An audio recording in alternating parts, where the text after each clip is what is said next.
জানলার কাছে কে একজন চেঁচাচ্ছে, শিল্পাটা ধার করাইবেন, শিল্পাটা ধার।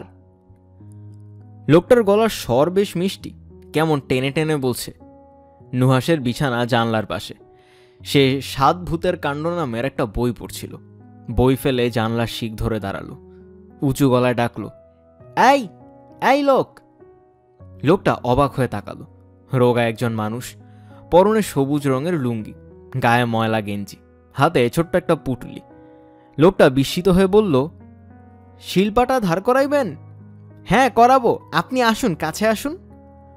লোকটা কাছে আসছে না। মনে হয় নুহাসকে ঠিক বিশ্বাস করতে পারছে না। নুহাসের বয়স মাত্র 9। হলিক্রস স্কুলে ক্লাস 4-এ পড়ে। আজ তাদের স্কুল খোলা। সেই স্কুলে যায়নি, গতকালও যায়নি, তার আগের দিনও না, কারণ নুহাসের শরীর ভালো না। গত 2 দিন জ্বর ছিল, আজ অবশ্য জ্বর নেই। কাছে আসছেন না কেন? কাছে আসুন। লোকটা এগিয়ে এলো, অবিশ্বাসের ভঙ্গিতে বলল, শিল্পাটা ধার করাইবেন? নুহাসের খুব মজা লাগছে। লোকটা তার সঙ্গে কেমন আপনি আপনি করে কথা বলছে। কেউ তাকে আপনি বলে না, ক্লাস 1 ক্লাস 2 মেয়েগুলিও না, কিন্তু ওদের তো আপনি বলা উচিত, সে বয়সে তাদের চেয়ে বড়। শিল্পাটা ধার করাইবেন? হ্যাঁ করাবো। 10 টাকা লাগবো। 10 টাকাই দিব, আমার কাছে টাকা আছে। লোকটা মনে হলো তার কথা বিশ্বাস করছে না, কেমন করে যেন তাকাচ্ছে। ছোটদের কোনো কাজে বিরক্ত হলে বড়রা যেরকম করে তাকায় সেরকম করে তাকাচ্ছে। সে বোধহয় ভাবছে এই মেয়েটির টাকা নেই, সে মিথ্যা কথা বলছে।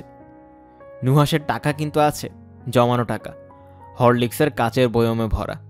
প্রথমে সে টাকাগুলি রেখেছিল তার ছোট্ট কাঠের বাক্সটায়। ছোট চাচা বললেন, ও কি নুহাস, টাকা কেউ এইভাবে রাখে? টাকা রাখতে হয় এমনভাবে যেন সবাই দেখতে পায়। টাকা দেখতেও আনন্দ আছে, কাচের বয়মে ভরে রাখ। টাকা দেখলে আনন্দ হয় কেন চাচা? টাকা হচ্ছে ফুলের মতো, কিংবা কে জানে হয়তো ফুলের চেয়েও সুন্দর। এখন বুঝবি না, বড় হয়ে বুঝবি।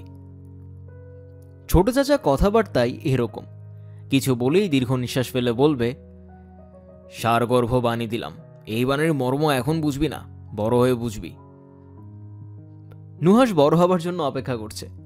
বড় হতে আর কতদিন লাগবে কে জানে। এসএসসি পাশ করার পর কি বড় হয়? ছোট চাচাকে জিজ্ঞাসা করেছিল। চাচা বললেন, কত বছর বয়সে বড় হয় এটা বলা খুব মুশকিল, ধরা বাঁধা নিয়ম নেই। কেউ কেউ 10 বছরেই বড় হয়ে যায়, আবার কেউ কেউ আছে 90 বছরেও হয় না। বয়স যত বাড়ে বুদ্ধিশুদ্ধি তত কমে।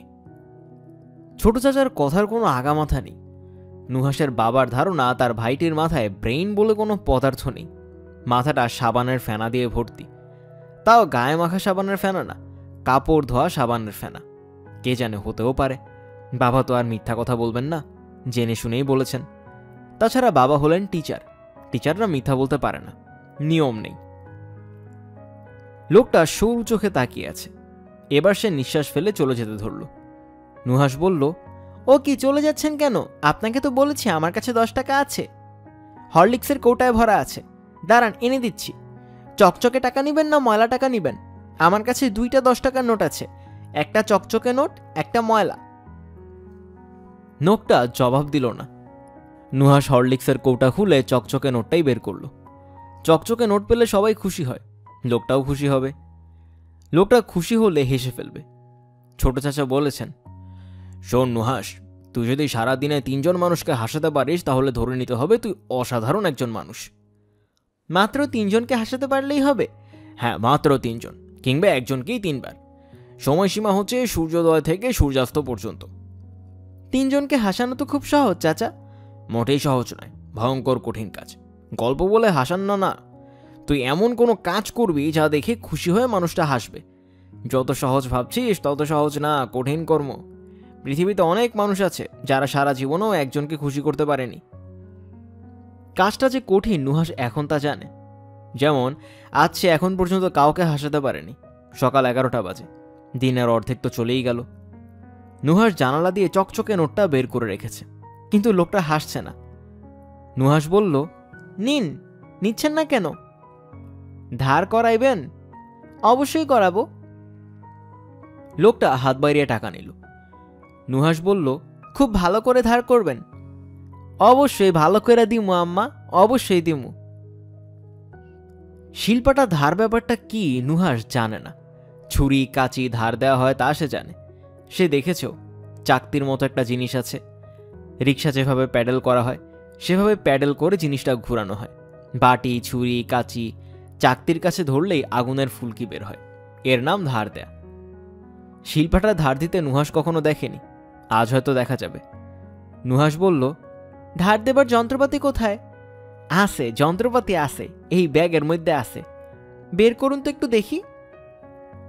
লোকটা কিছু বের করতে পারল না। তার আগেই নুহাসদের কাজের মেয়ে মুনার মা ঘরে ঢুকে আকাশ ফাটিয়ে চিৎকার দিল, আফা কি হয়েছে, চিৎকার করছো কেন? আপনারা না আম্মা নিষেধ করছে জানলা দিয়ে কারোর সাথে কথা বলন যাইব না, নিষেধ করছে না? বলেন করে নাই? আমি তো অকারণে কথা বলছি না, কাজের কথা বলছি। আপনার আবার কি কাজের কথা? ওই লোকটা খুব ভালো শিল্পাটা ধার করতে পারে, ব্যাগের মধ্যে তার সব যন্ত্রপাতি আছে, সে আমাদের শিল্পাটা ধার করবে? জান কইলাম ওই মিয়া জান, এইবারে শিল্পাটার কারবার নাই, মশলা গুঁড়া হয় মেশিনে, জান কইলাম। খুকি আম্মা আমারে 10টা টাকা দিছে। ও আল্লাহ, এর মধ্যে টাকাও দিয়া দিছে। ওই দেন, ফেরত দেন, টাকা ফেরত দেন কইলাম, বাচ্চা মানুষ পাইয়া টাকা নন, সি সি। না না, টাকা ফেরত দিতে হবে না। এইটা কোন কথা হইল আফা? 1 টাকা 2 টাকা হইলে একটা বিষয় ছিল, 10 টাকা? 10 টাকা কি সহজ জিনিস? 10 টাকা রোজগার করতে শরীরের রক্ত পানি হয়ে যায়। আমি বললাম তো টাকা ফেরত দিতে হবে না। এই যে শুনুন, আপনি এখন চলে যান, আরেকদিন আসবেন, তখন আমরা শিল্পাটা ধার করাবো, আমি পাশে বসে দেখব। জি আচ্ছা আম্মা। কাজটা কি খুব কঠিন? কঠিন না, আবার ধরেন সহজও না, নিয়ম কানুন আছে। আমাকে কি শিখাতে পারবেন? অবশ্যই শিখতে পারবেন। তবে আম্মা, এইসব ছোট কাজ আপনি কেন শিখবেন? আপনি শিখবেন বড় বড় কাজ, ভালো কাজ, কিন্তু আমি আপনারে শিখাই দিব। কাজটা শেখা হয়ে গেলে আমিও মানুষের শিল্পাটা ধার করে বেড়াবো। লোকটা হেসে ফেলল, বোঝাই যাচ্ছে যে সে খুশি হয়ে হাসছে। মুনার মা কঠিন গলায় বলল, এই জানলার সামনে খাড়াইয়া হাইসেন না, জান কইলাম, না যাইলে অসুবিধা আছে। মুনার মা খট করে জানালা বন্ধ করে দিল। নুহাস ক্ষীণ গলায় বলল, জানালা বন্ধ করছো কেন বুয়া? আম্মা জানলা বন্ধ রাখতে বলছে, আম্মা আপনারে বলছে শুইয়া বিশ্রাম করতে। দুধ আনতেছি, খান, খাইয়া শুয়া থাকেন। দুধ খাবো না। এই কথা মুখে আইনেন না আফা, দুধ আনতেছি, এক টান দিয়া দুধ শেষ করন লাগবো। মুনার মা শুধু দুধ আনলো না, একটা পিরিচে কয়েক টুকরা পেঁপেও নিয়ে এলো। নুহাসের ধারণা পৃথিবীতে সবচেয়ে খারাপ খাবারের মধ্যে 1 নম্বর হচ্ছে দুধ, 2 নম্বর হলো পেঁপে, 3 নম্বরে অনেকগুলি আছে, করলা, ভাজি, শাকসবজি। অথচ এগুলি নাকি বেশি বেশি করে খেতে হবে, এগুলির মধ্যে নাকি সবচেয়ে বেশি ভিটামিন। খারাপ খারাপ জিনিসগুলির মধ্যে ভিটামিন থাকে আর ভালো জিনিসগুলোর মধ্যে কেন থাকে না? এরকম পচা নিয়ম কেন? আইসক্রিমের ভেতর যদি সবগুলি ভিটামিন থাকতো তাহলে কত ভালো হতো। সকালে বিকেলে আর রাতে 3 বাটি আইসক্রিম খেয়ে ফেললে ঝামেলা শেষ। নুহাস 1 টুকরা পেঁপে মুখে দিল, মনে হচ্ছে এই বুঝি বমি হয়ে যাবে। সে দুধের গ্লাসে ছোট্ট করে চুমুক দিল। আজকের দুধটা অন্য দিনের চেয়েও খারাপ, সব ভাসছে। আজ মনে হচ্ছে বমি হবেই হবে, পেটের মধ্যে কেমন যেন করছে। ইস, সে যদি তাড়াতাড়ি বড় হয়ে যেতে পারত। বড়দের সব খেতে হয় না, বড়রা তাদের ইচ্ছে মতো খাবার খেতে পারে। বুয়া, কি? তুমি ওগুলো রেখে যাও, আমি পরে খাবো। না না, আপনি আমার সামনে খাইবেন, মানুষে খাওন পায় না, খিদা পেটে পথে পথে ঘুরে, আর আপনি। জানলাটা খুলে দাও বুয়া। না না, আম্মা বইলা দিছে জানলা বন্ধ থাকবো। জানলা কি মানুষ বন্ধ করে রাখার জন্য বানায়? মানুষ জানালা বানায় খুলে রাখার জন্য। টিভিতে খবরের সময় ওরা কি গান গায়, সবকটা জানালা খুলে দাও না। আফা, দুধটা শেষ করেন তো, আপনি খালি ঝামেলা করেন। বুয়া, আমার বমি আসছে। আসলে আসবো, আপনি লম্বা একটা টান দেন। নুহাস দুধের গ্লাসে লম্বা টান দিল এবং তার প্রায় সঙ্গে সঙ্গেই বমি করে মেঝে ভাসিয়ে ফেলল। সে লজ্জিত গলায় বলল, তোমাকে বলেছিলাম না বুয়া আমার বমি হবে? এখন দেখলে তো ঘর কেমন নষ্ট হলো। তোমারই তো কষ্ট হবে, পরিষ্কার করতে হবে। দুপুরে নুহাস কিছু খেলো না, কারণ দুপুরে তার জ্বর এলো, বেশ ভালো জ্বর। থার্মোমিটার দিলে 102 কিংবা 3 হবে। বুয়া থার্মোমিটার দেখতে জানে না, নুহাসও জানে না, কিন্তু সে বুঝতে পারছে জ্বর অনেক বেশি। যখন জ্বর অনেক বেশি হয় তখন শরীর হালকা হয়ে যায়, কিন্তু মাথা হয়ে যায় ভারী। মনে হয় মাথাটা বিছানায় পড়ে আছে আর শরীরটা আকাশে উঠে যাচ্ছে।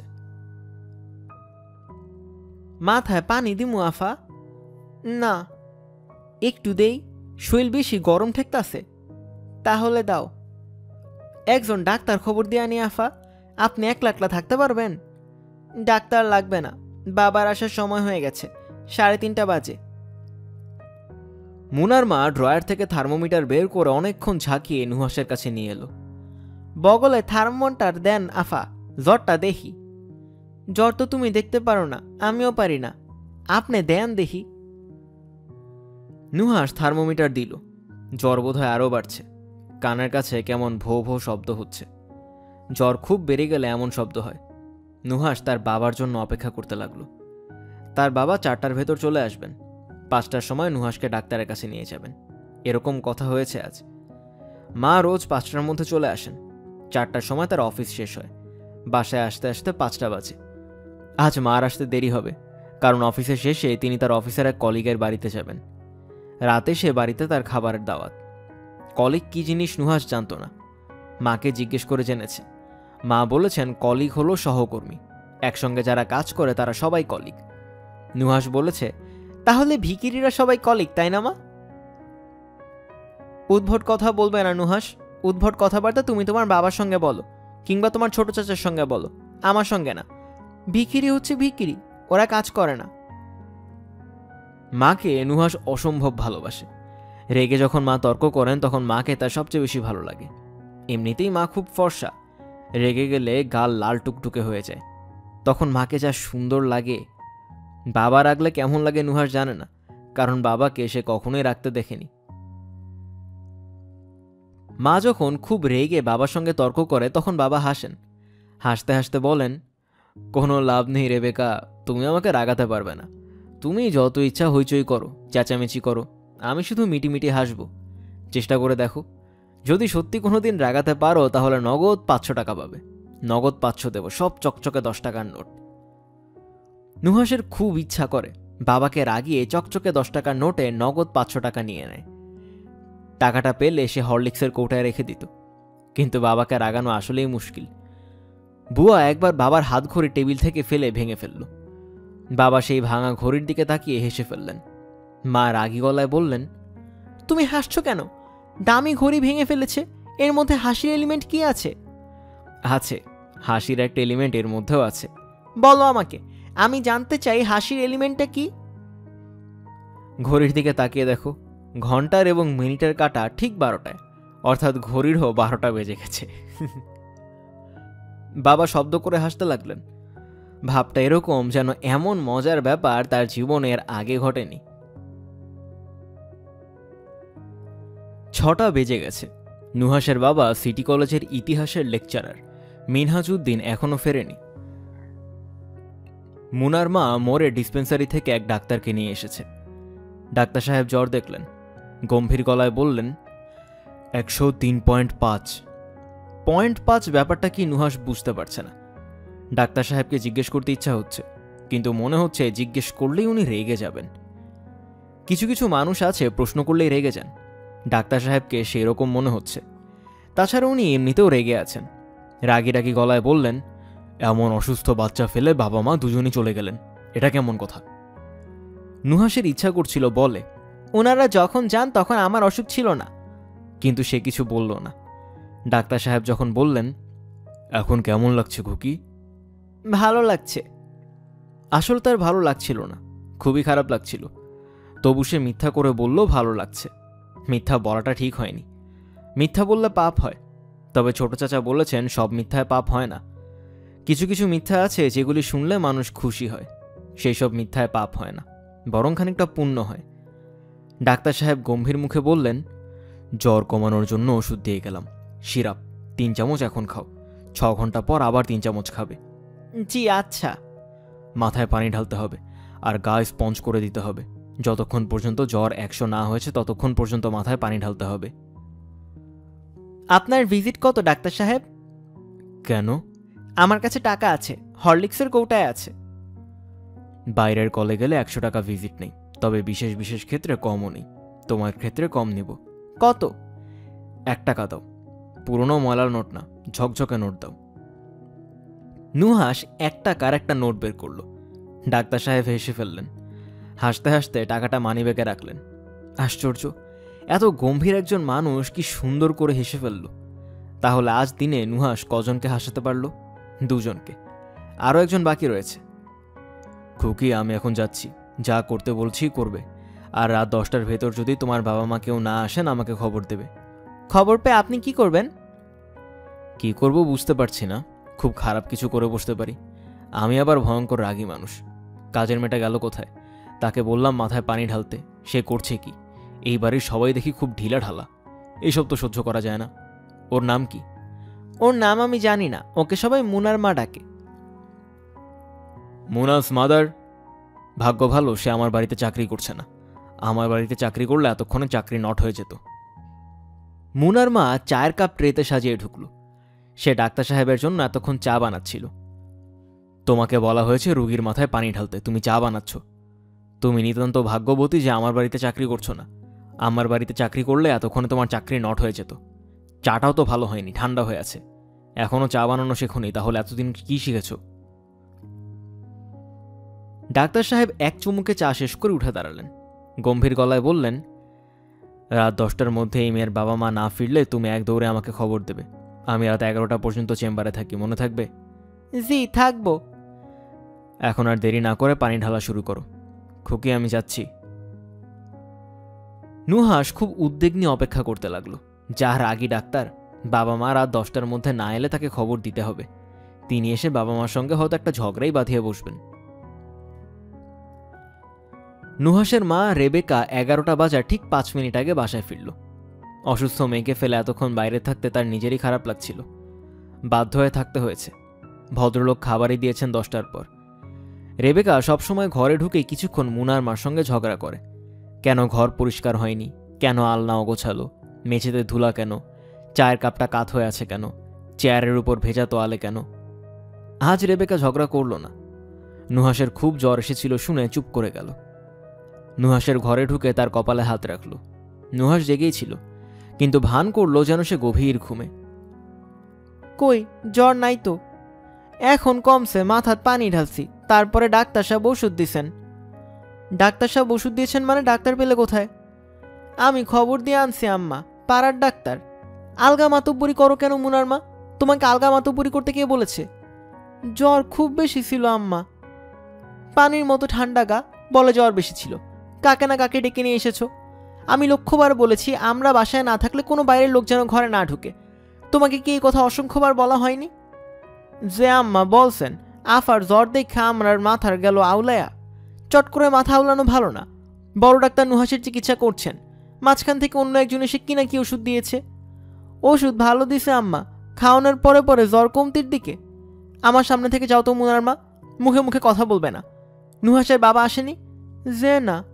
কোনো খবর পাঠায়নি? যে না। রেবেকার মুখ পাথরের মতো হয়ে গেল। গলার স্বর হলো হিমশীতল। নুহাসের মনে হলো আজ রাতে বাবা মার মধ্যে ভয়ঙ্কর একটা ঝগড়া হবে। পৃথিবীর শ্রেষ্ঠ ঝগড়াটা আজ তাদের বাসায় হবে। অবশ্য বাবা কিছুই বলবেন না, চুপ করে শুনবেন। মাঝে মাঝে দু একটা হাসির কথা বলে মাকে হাসাবার চেষ্টা করবেন। বাবার জন্য নুহাসের খুব খারাপ লাগতে শুরু করলো। মিনহাজউদ্দিন এক হাতে 2টা আনারস ঝুলিয়ে রাত 11:30টায় শীষ দিতে দিতে বাড়ি ফিরল। রেবেকা যে কাপড় পরে বাইরে গিয়েছিল সেই কাপড় এখনো বদলায়নি, হাত মুখ ধোয়নি। চোখ মুখ কঠিন করে সে স্বামীর জন্য অপেক্ষা করছে। কলিং বেল বাজতেই সে নিজেই উঠে দরজা খুলল। মিনহাজ আনন্দিত গলায় বলল, ওরে বাপরে, আজ দেখি তোমাকে পরীর মতো লাগছে। সবুজ শাড়িটা তো আগে কখনো দেখিনি, খুব সুন্দর। রেবেকা কিছু বলল না। মিনহাজ আনারস 2টি রাখতে রাখতে বলল, আসল জলডুবি, মধুর চেয়ে 11 গুণ বেশি মিষ্টি। এই আনারস খাওয়ার পর রসগোল্লা খেলে পানসে লাগবে। তোমার সঙ্গে কথা আছে, বসো এখানে। কথা বলার ভঙ্গি দেখে মনে হচ্ছে ঝগড়া করবে। দূরবর্তী বিপদ সংকেত পাচ্ছি। রসিকতা করবে না, আমার সামনে বসো। আমি কি বলছি মন দিয়ে শোনো। যা বলার দয়া করে আধ ঘন্টা পর বলো। আধ ঘন্টা পরে বললে কি হবে জানো? এখন বাজে 11:30। আধ ঘন্টা পর 12টা বাজবে, নতুন দিন শুরু হবে এবং আমি বলতে পারবো যে একটা পুরো দিন আমরা ঝগড়া ছাড়া পার করেছি। নুহাসকে আজ বিকেল 5টায় ডাক্তারের কাছে নিয়ে যাবার কথা ছিল না? হ্যাঁ ছিল। নিয়ে গিয়েছিলে? মনে হয় নিয়ে যাইনি। কেন? বলতে চাচ্ছি না। কেন বলতে চাচ্ছ না? নুহাসকে ডাক্তারের কাছে না নিয়ে যাবার কারণ বলার সঙ্গে সঙ্গে তুমি খুব লজ্জা পাবে, এই কারণে বলতে চাচ্ছি না। কারণটা বলো। রেবেকা, না বললেই ভালো হয়। যদি বলি তাহলে তোমার খুব খারাপ লাগবে, এইভাবে খারাপ লাগবে যে কেন সব না জেনেই রাগ করলাম। যাই হোক, জানতে চাচ্ছ যখন বলি। আমি বদরুলের মাকে দেখতে গিয়েছিলাম। তোমাকে তো আগেই বলা হয়েছে বদরুলের মা গত 1 মাস ধরে মরার চেষ্টা করছেন, পারছেন না। আজরাইল এর মধ্যে 4-5 বার এসেছে, মুখ বেজার করে ফিরে গেছে। আজরাইলের মতো ক্ষমতাধর একজন ফেরেস্তাকে যদি 90 বছরের একজন বৃদ্ধাকে নেবার জন্য এতবার আসতে হয়, তাহলে তুমি আসল কথা বলো, রসিকতা ভালো লাগছে না। ও আচ্ছা, আসল কথা হলো আমার যাবার কথা 5টায়। আমি ঠিক 4:30টার সময় বললাম, বদরুল দোস্ত আমি উঠি, মেয়েকে ডাক্তারের কাছে নিতে হবে। বদরুল বলল, কোন ডাক্তার? আমি বললাম, child specialist doctor Rahman. Badrul বলল, টেলিফোন করে যা, নয়তো 2-3 ঘন্টা বসে থাকতে হবে। ব্যাটার কাছে রোজ 200-300 রুগী যায়। আমি টেলিফোন করলাম। ডাক্তারের অ্যাসিস্ট্যান্ট বলল, আজ ডাক্তার সাহেব আসবেন না, তার কি যেন জরুরি কাজ পড়েছে মেডিকেল অ্যাসোসিয়েশনে। কাজে আমি নুহাসকে নিয়ে যাইনি। তারপরে অবশ্য দেরি করে আসার জন্য তুমি আমার উপর রাগ করতে পারো। এখন দয়া করে আমাকে ভাত দাও, খিদায় প্রাণ যাচ্ছে। রেবেকা উঠে চলে গেল। মিনহাজ ঢুকলো নুহাসের ঘরে। পাঞ্জাবি খুলতে খুলতে বলল, নুহাস মামুনি, তুমি যে ঘুমের ভান করে পড়ে আছো তা আমি বুঝতে পারছি। দয়া করে চোখ মেলে তাকাও এবং ছোট্ট একটা হাসি দাও তো। নুহাস বাবার দিকে তাকিয়ে হাসল। সমূহ বিপদ থেকে বাঁচার জন্য তোমার মার কাছে মিথ্যা কথা বলেছি। তুমি টেলিফোন করনি বাবা? টেলিফোন কোত্থেকে করব? আমি কই বেটার টেলিফোন নাম্বার জানি নাকি? ডাক্তারের ব্যাপারটা পুরোপুরি ভুলে গিয়েছিলাম। এখন কেন জানি আমার আশঙ্কা হচ্ছে মিথ্যাটা ধরা পড়ে যাবে। কাল যদি তোর মা ডাক্তারের কাছে যেতে চায় তাহলে সমস্যা হবে। তুমি আমাকে নিয়ে যাও। আমি তো নিয়ে যাব, তোর মাকে কোনো মতেই ডাক্তারের কাছে যেতে দেওয়া যাবে না। মিনহাজ ভাত খেতে খেতে বলল, ডাক্তার সাহেবের কাছে আমি অ্যাপয়েন্টমেন্ট করে রেখেছি। কাল 6টার সময় আমি নুহাসকে নিয়ে যাব। এই ব্যাপারে তোমাকে আর চিন্তা করতে হবে না, আমার উপর ছেড়ে দাও। আমি তোমার সঙ্গে ঝগড়া করতে চাই না। ঝগড়া করতে করতে আমি ক্লান্ত হয়ে পড়েছি। ডাক্তার রহমানের সঙ্গে তুমি টেলিফোনে কোনো কথা বলনি। আমি বলেছিলাম, নুহাসের কি হয়েছে জানার জন্য টেলিফোন করেছিলাম। উনি বললেন তুমি নুহাসকে নিয়ে যাওনি। কোথায় গিয়েছিলে? জোছনা দেখতে গিয়েছিলাম। জোছনা দেখতে? হ্যাঁ, আজ পূর্ণিমা আছে, চলো শালবনে গিয়ে পূর্ণিমা দেখে আসি। ও একটা জিপও জোগাড় করেছিল। পূর্ণিমা দেখেছ? হ্যাঁ। ভালো লেগেছে? হ্যাঁ। খুব ভালো লাগলো? হ্যাঁ, খুব ভালো লাগলো। দেখার মতো দৃশ্য। অরণ্যের সঙ্গে জোছনার খুব ভালো সম্পর্ক আছে।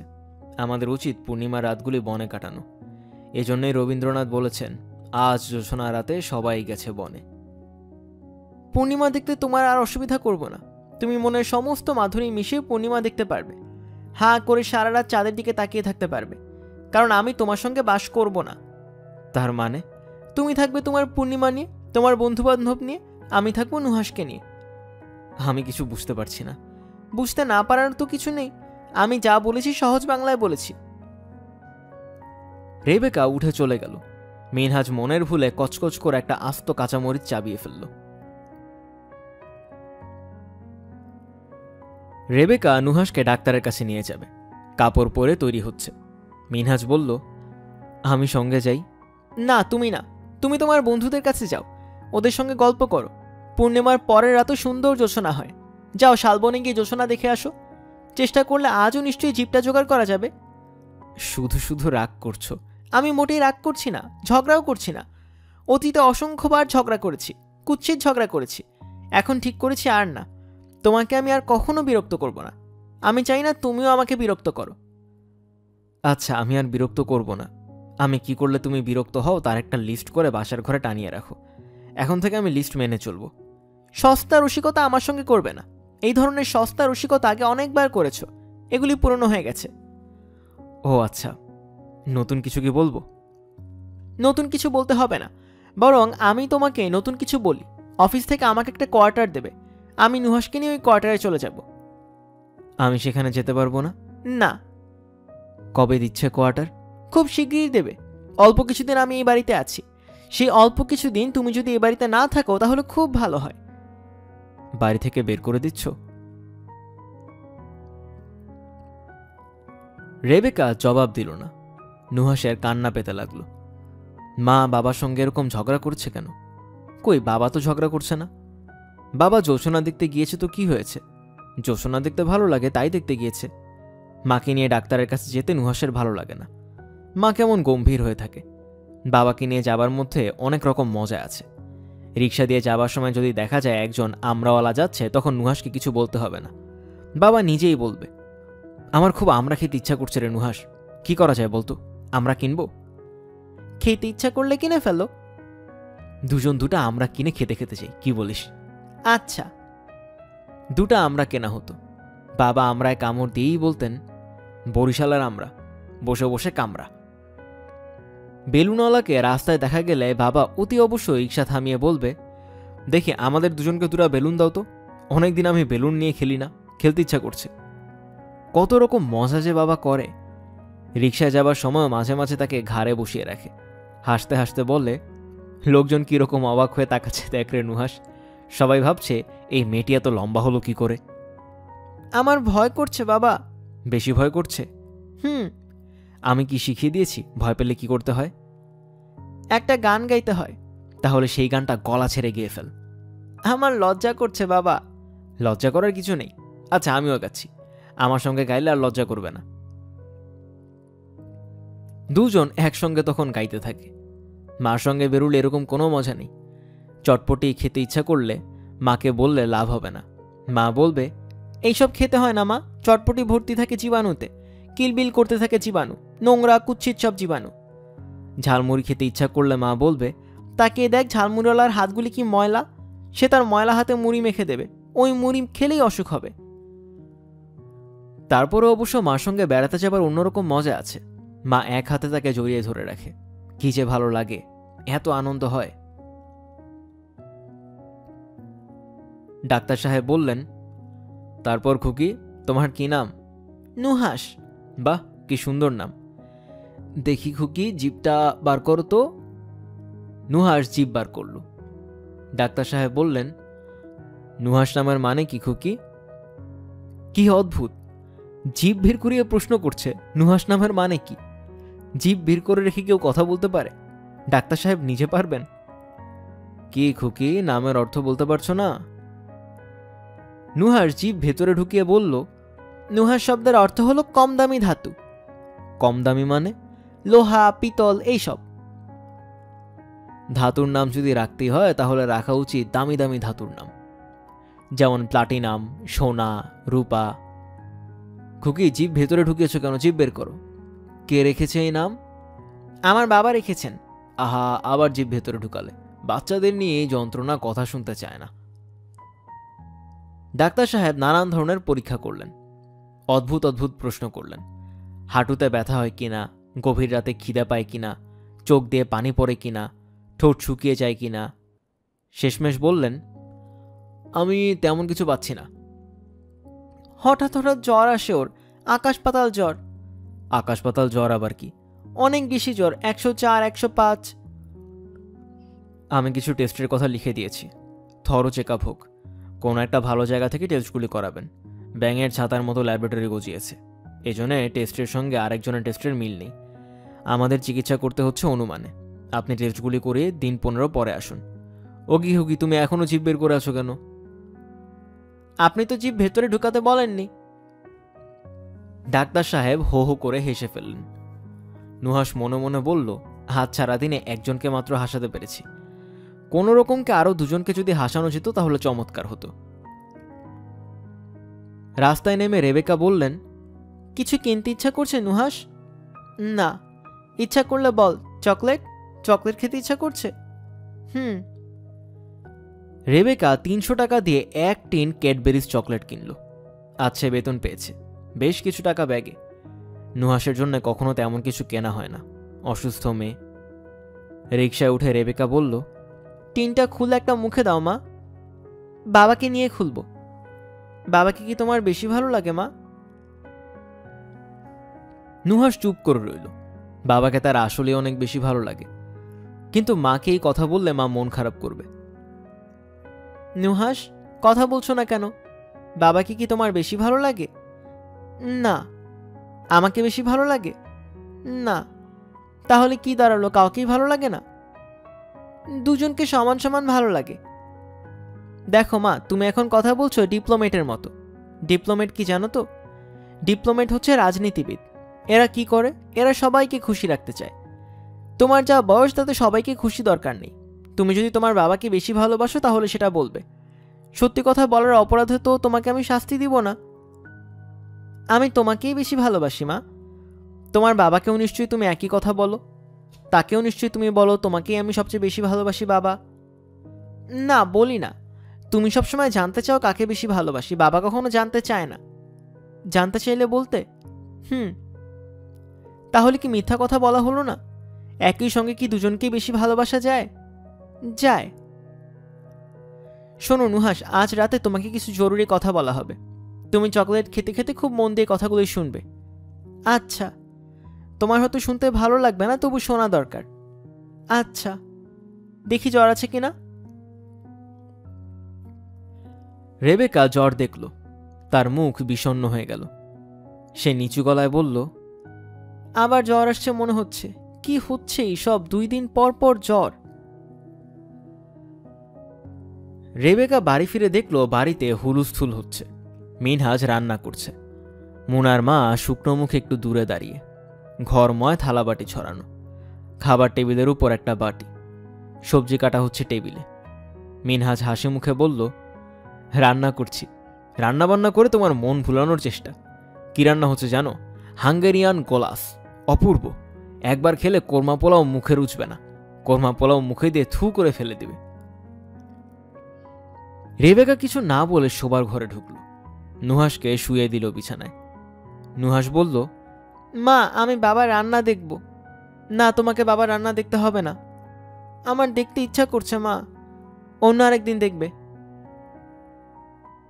রেবেকা শোবার ঘরের বিছানায় বসে আছে। তার মাথা ধরেছে। মিনহাজের ছেলে মানুষই হইচই অসহ্য বোধ হচ্ছে। এর চেয়ে সে বন্ধুর বাড়িতে থাকলেই ভালো হতো। মুনার মা এসে বলল, বাড়িওয়ালা আসছে, আপনার সঙ্গে কথা বলতে চায়। আমার সঙ্গে কি কথা? নুহাসের বাবা ঘরে আছে, তার সঙ্গে কথা বলতে বলো। বলছিলাম উনি আপনার সাথে কথা বলতে চায়।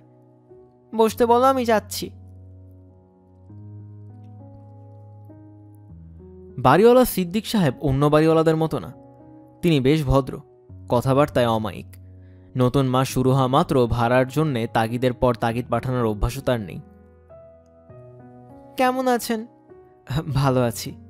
কি ব্যাপার বলুন তো? না, তেমন কোনো ব্যাপার না। অকারণেই এসেছি বলতে পারেন। অকারণে তো আসেননি, নিশ্চয়ই কোনো কারণে এসেছেন, বলুন। বাড়ি ভাড়া নিয়ে কথা বলতে চাচ্ছিলাম।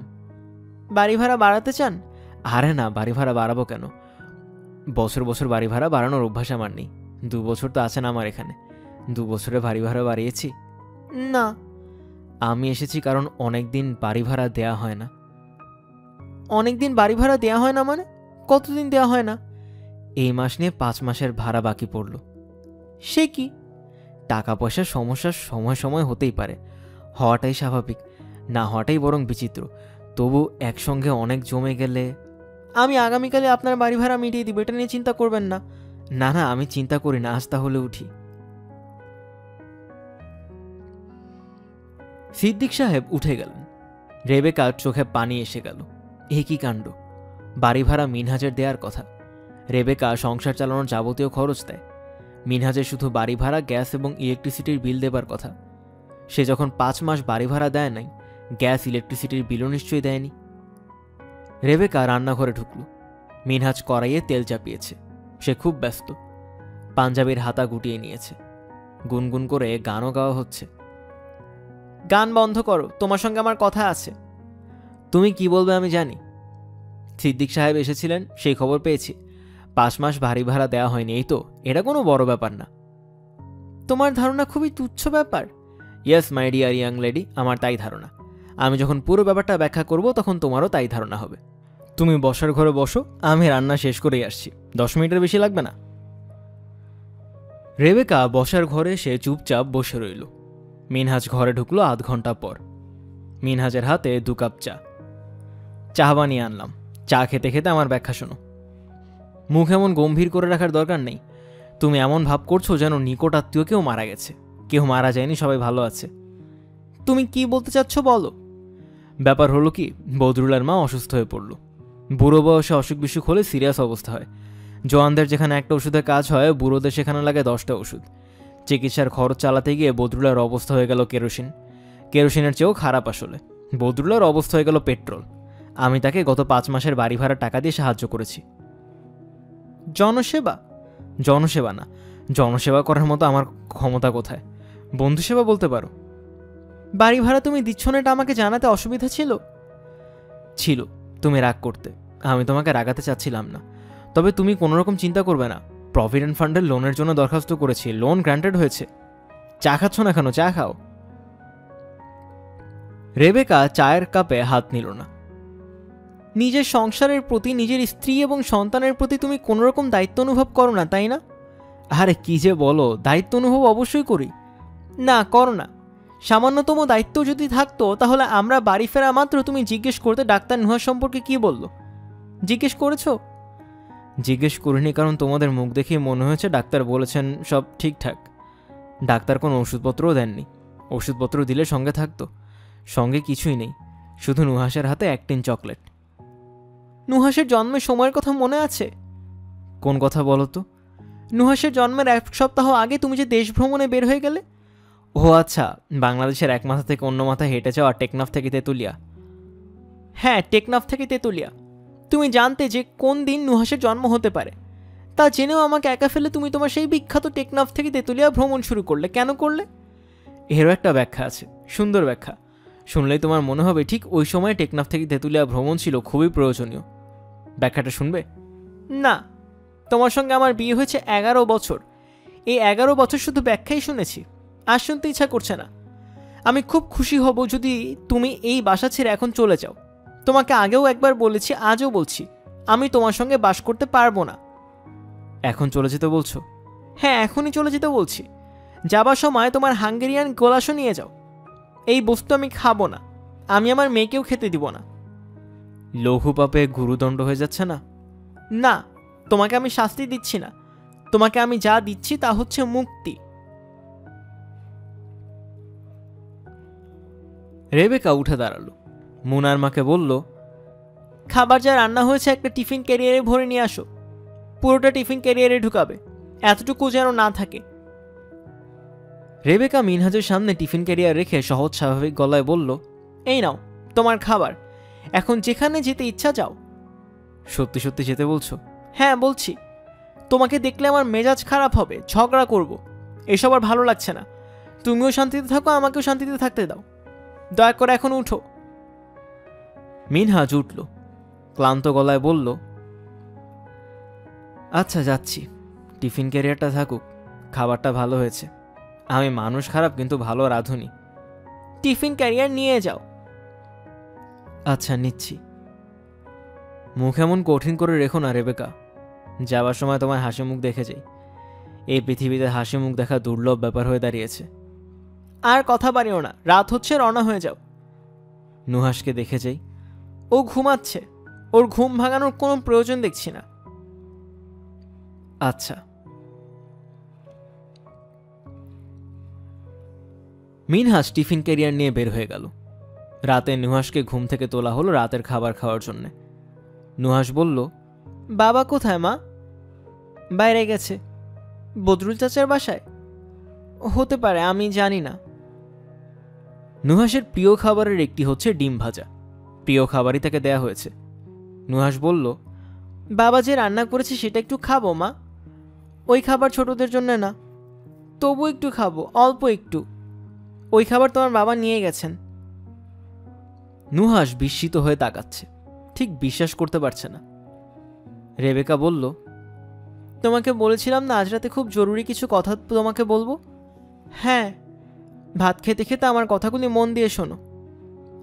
তোমার বাবা একজন ভালো মানুষ, শুধু ভালো মানুষ বললে কম বলা হয়, খুবই ভালো মানুষ, হাসি খুশি, পরোপকারী। পরোপকারী কি মা? পরোপকারী হচ্ছে যে অন্যের উপকার করে বেড়ায়। ওই যে দেখো, তোমার বদরুল চাচার মার অসুখ হলো, খবর পেয়ে সব কাজকর্ম ফেলে তোমার বাবা পড়ে রইল সেখানে, একে বলে পরোপকার। যে কথা বলছিলাম, তোমার বাবা একজন ভালো মানুষ, সবাই তাকে পছন্দ করে। তুমিও করো, করো না? হ্যাঁ করি। সবার কাছেই তোমার বাবা প্রিয়, আমার কাছেও একসময় খুব প্রিয় ছিল। এখন না? না এখন না, শুধু এখন না, অনেক দিন থেকেই প্রিয় না। তোমার সামনেই তো আমরা ঝগড়া করি, করি না? বাবা তো ঝগড়া করে না। তা ঠিক, তোমার বাবা ঝগড়া করে না, সে হাসি মুখে আমার সামনে বসে থাকে। যখন আমি খুব কঠিন কথা বলি সে হো হো করে হাসে। হো হো করে হাসার মানে হচ্ছে তোমার কথায় আমি কান দিচ্ছি না, তুমি যা ইচ্ছা বলো, কিছুই যায় আসে না। এই করে সে আমাকে আরও রাগিয়ে দেয়। কাজেই হাসি মুখে সামনে বসে থেকেও সে কিন্তু আসলে ঝগড়া করছে। ঠিক বলছি না মা? হ্যাঁ। দিনরাত ঝগড়া করতে করতে আমি ক্লান্ত হয়ে পড়েছি, আর ঝগড়া করতে, রাগারাগি করতে ভালো লাগছে না। আমি ঠিক করেছি আমি এমন কিছু করব যাতে আর ঝগড়া না হয়। এটা ভালো না মা? হ্যাঁ ভালো, খুব ভালো। কি করলে আর কখন আমাদের ঝগড়া হবে না বলো তো নুহাস? আমি জানি না। দুজন যদি আলাদা থাকি, মাঝে মাঝে তোমার বাবা আসবে, হইচই গল্পগুজব করবে, তোমাকে নিয়ে বেড়াতে যাবে, তারপর আবার চলে যাবে নিজের জায়গায়। বাবা কোথায় থাকবে? সেটা তোমার বাবা ঠিক করবে। তার যেখানে থাকতে ভালো লাগে সে সেখানেই থাকবে। বন্ধুর বাসায় থাকবে কিংবা হোটেলে থাকবে, আবার একটা বাসা ভাড়াও করে থাকতে পারে। বাবাকে কে রেঁধে দিবে? রান্নার জন্য সে কোনো একটা লোক রাখবে, কিংবা নিজেই রাখবে। আজ সে নিজে রাঁধলো না।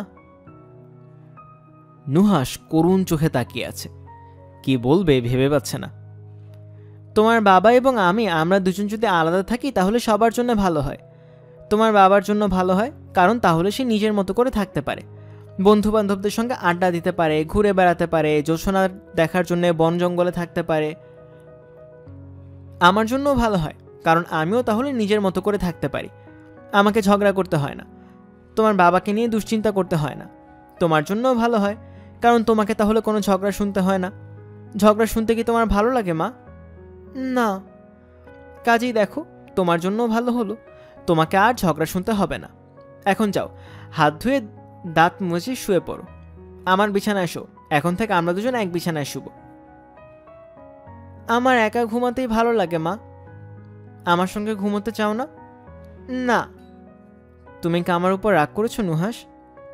না, আমি রাগ করিনি। আমার তো মনে হয় করেছো। না, করিনি।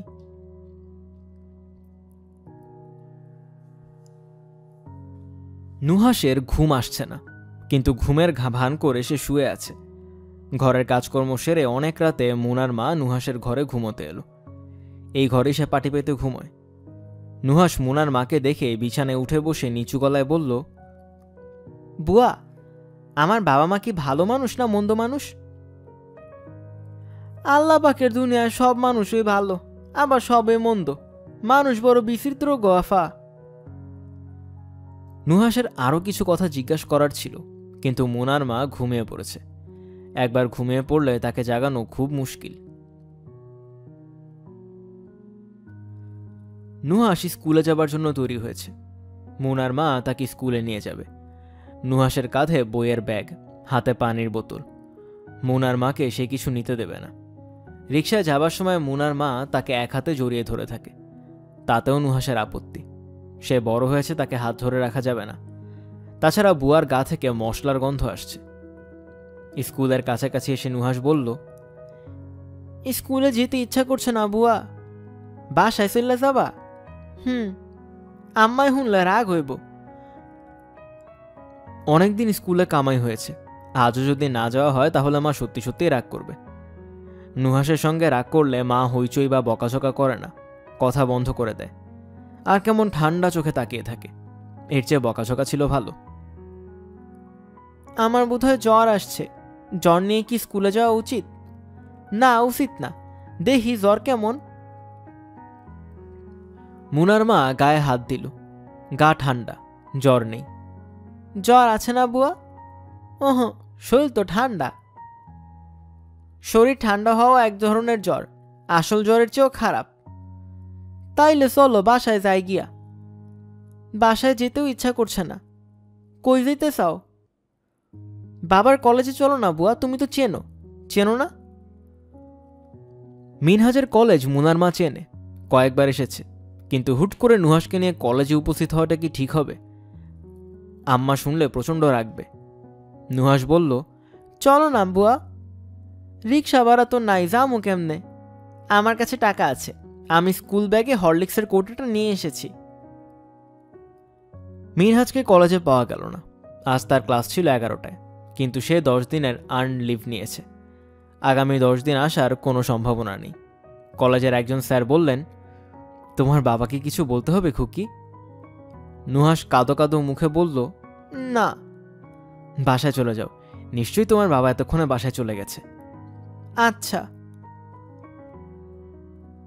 নুহাস বাসায় গেল না। কলেজের করিডোরে অনেকক্ষণ দাঁড়িয়ে রইল। তার কেন জানি মনে হচ্ছে বাবা হুট করে কলেজে চলে এসে তাকে চমকে দেবে। এরকম কতবার হয়েছে। আসার যখন কথা না, তখন বাবা এসে উপস্থিত। একবার তারা নানা বাড়ি গিয়েছে জামালপুর, দুপুরে ট্রেনে গেছে, বাবা যায়নি। তার নাকি খুব জরুরি কাজ, সকালে কলেজের পরীক্ষায় ডিউটি আছে, প্রিন্সিপাল ছুটি দেবে না। এত মন খারাপ হলো নুহাসের। ট্রেনে উঠল কাঁদতে কাঁদতে। মা বলল, বাবা সঙ্গে যাচ্ছে না তো কি হয়েছে, তার কাজ আছে, কাজই সে যাচ্ছে না, বেড়ানোর চেয়ে কাজ বড় না। নুহাসের নানা বাড়ি পৌঁছলো সন্ধ্যাবেলা। বাড়িতে ঢুকে দেখে বাবা নানিজানের পালঙ্কে পা তুলে হাসি মুখে সবার সঙ্গে গল্প করছে। নুহাসের দিকে তাকিয়ে বলল, তারপর তোমাদের কি খবর? নুহাস এতই অবাক হলো যে মুখ দিয়ে কথা বেরোলো না। তার মনে হলো এটা বোধহয় স্বপ্ন। রেবেকা বলল, ব্যাপার কি? ব্যাপার কিছুই না, তোমাদের একটা সারপ্রাইজ দিলাম। পরীক্ষার ডিউটি অন্য একজনের ঘাড়ে চাপিয়ে সোজা চলে গেলাম বাস স্টেশনে। বাসে করে এক ধাক্কায় জামালপুর। কি সারপ্রাইজ হয়েছ? নুহাসের ধারণা বেশ কিছুক্ষণ কলেজের করিডোরে দাঁড়িয়ে থাকলে সারপ্রাইজ দেওয়ার জন্য বাবা এসে উপস্থিত হবে। মুনার মা বলল, চলো যাই গিয়া, কতক্ষণ খাড়াইয়া থাকবা? আচ্ছা চলো। নুহাসের মনে হলো সে অনেক দিন বাবাকে দেখছে না, অনেক অনেক দিন। আজ দেখা হলে খুব ভালো হতো। অনুসার কবিতাটা শোনা যেত। বাবা নুহাসকে নিয়ে একটা কবিতা বানিয়েছেন। কবিতার নাম অনুসার কবিতা। খুব জটিল কবিতা, এমনিতে মানে বোঝা যায় না, কিন্তু মানে আছে।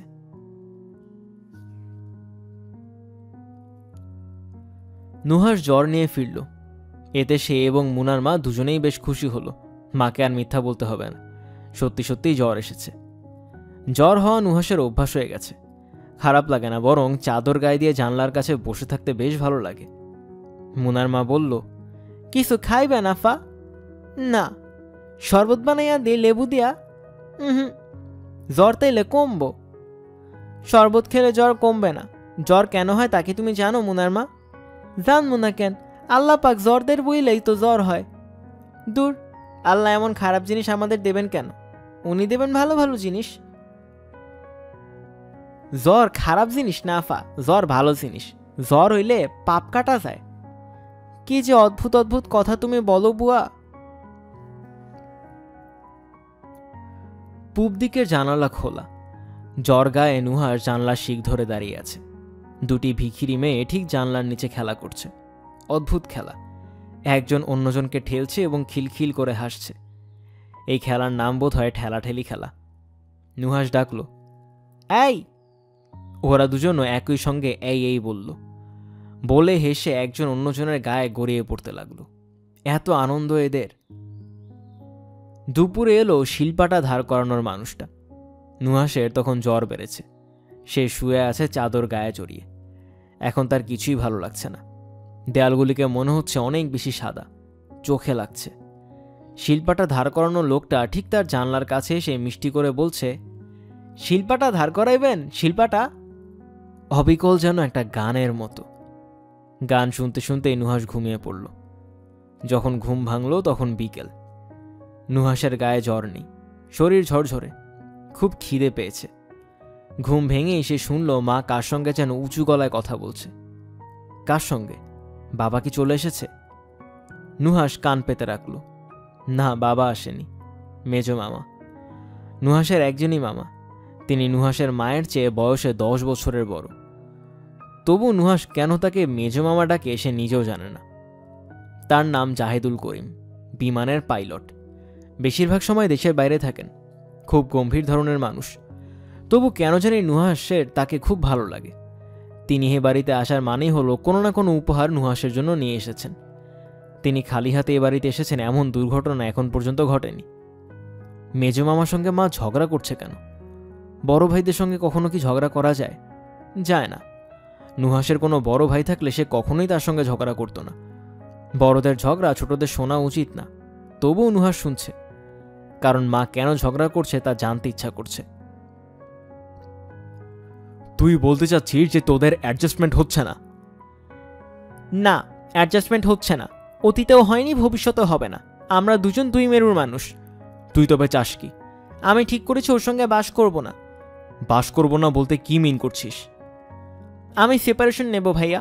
আমি নুহাসকে নিজের মতো করে মানুষ করব। সেপারেশন নিবি? হ্যাঁ নেব। সেপারেশন ছাড়া পথ নেই। চট করে বলে ফেলেছি সেপারেশন। চট করে তো বলিনি ভাইয়া, আমি এটা নিয়ে 3 বছর চিন্তা করেছি। তোমাদের কাউকে কিছু বলিনি। ওর সঙ্গে থাকলে আমি পাগল হয়ে যাব। আমার তো ধারণা তুই এখনই পাগল হয়ে গেছিস। কথা শোন রেবেকা, তুমি আমাকে কিছু বুঝাতে এসো না ভাইয়া, লাভ হবে না। আমি আজ অফিসে যাইনি, এক লয়ারের কাছে গিয়েছি। ওকে উকিলের চিঠি পাঠিয়ে দিয়েছি। কি বললি? বুঝতে পারছি তোমার বিশ্বাস হচ্ছে না। উকিলের চিঠির কপি আমার কাছে আছে, দেখতে চাইলে দেখতে পারো। I see. চা খাবে? না, চা খাবো না। নুহাসকে দেখে চলে যাব। তোর অবগতির জন্য জানাচ্ছি, নুহাসের বাবাকে আমি অসম্ভব পছন্দ করি। সেটা আমি জানি। ওর চরিত্রে কিছু মজার ব্যাপার আছে যা সবাইকে আকৃষ্ট করে, কিন্তু তোমরা ওর সঙ্গে জীবনযাপন করো না, আমি করি। আমার কাছে কিছুই মজার বলে মনে হয় না। তুমি কি চলে যাচ্ছ? হ্যাঁ, চলে যাচ্ছি। মেজো মামা চলে যাবার আগে নুহাসের ঘরে ঢুকলেন। নুহাস লাফ দিয়ে উঠল। কেমন আছিস রে নুহাস টুনটুন? ভালো আছি মেজো মামা। জ্বর বাঁধিয়েছিস শুনলাম। হ্যাঁ মামা, বাঁধিয়েছি। জ্বর বেশি দিন বেঁধে রাখিস না, বেশি দিন বেঁধে রাখলে গায়ের সঙ্গে লেগে যাবে, আর ছড়ানো যাবে না। এবার তুমি আমার জন্য কোনো উপহার আনোনি মামা? এনেছি। কি এনেছো? আলাদিনের আশ্চর্য চেরাগ। সত্যি মামা? হ্যাঁ সত্যি, ওই প্যাকেটে আছে। ঘষলে দৈত্য চলে আসবে? দূর পাগলি, দৈত্য আসবে কোত্থেকে? এটা একটা খেলনা, আলাদিনের প্রদীপের মতো করে বানিয়েছে। ভেতরে 2টা পেন্সিল ব্যাটারি আছে। ঘষলে প্রদীপের মাথা থেকে কুচকুচে কালো ধোঁয়া বের হয়। মোটর সাইকেলের মতো কিছুক্ষণ ভটভট শব্দ হয়, লাল নীল আলো বের হয়। হংকং থেকে কিনলাম। সত্যিকার প্রদীপ কিনলে না কেন মামা? পাগলি কি বলে, সত্যিকারের প্রদীপ পাবো কোথায়? পাওয়া গেলে তো ভালোই হতো। এই সময় যে জিনিসটা সবচেয়ে বেশি দরকার তা হলো আলাদিনের আশ্চর্য চেরাগ। যাই পাগলি। নুহাসের মেজো মামা দুঃখী দুঃখী মুখে চলে গেলেন। মামাকে এত দুঃখিত হতে নুহাসের আগে কখনো দেখেনি। নুহাসের এতই মন খারাপ হলো যে সে উপহারের প্যাকেটটা পর্যন্ত খুলল না। রেবেকা অফিস থেকে 2 দিনের ছুটি নিয়েছিল। আজ ছুটির শেষ দিন। সে নুহাসকে স্কুলে দিয়ে বাসায় ফিরে চা খেতে বসেছে। তখনই কলিং বেল বাজল। দরজা খুলল রেবেকা নিজেই। মিনহাজ দাঁড়িয়ে আছে, তার হাতে রজনীগন্ধার কয়েকটা স্টিক, কিন্তু মিনহাজের মুখও শুকনো। কি ব্যাপার? কোনো ব্যাপার না, কেমন আছো? ভালোই আছি, খারাপ থাকবো কেন? উকিল নোটিশ পেয়েছো? তোমার বন্ধু বদরুলের ঠিকানায় পাঠিয়েছিলাম। পেয়েছি। কখন পেলে? গত রাতে। আমি একটু দিনাজপুর গিয়েছিলাম কান্তজির মন্দির দেখতে, ফিরে এসে দেখি এই ব্যাপার। একটু বসি রেবেকা। রেবেকা মনে মনে হাসল।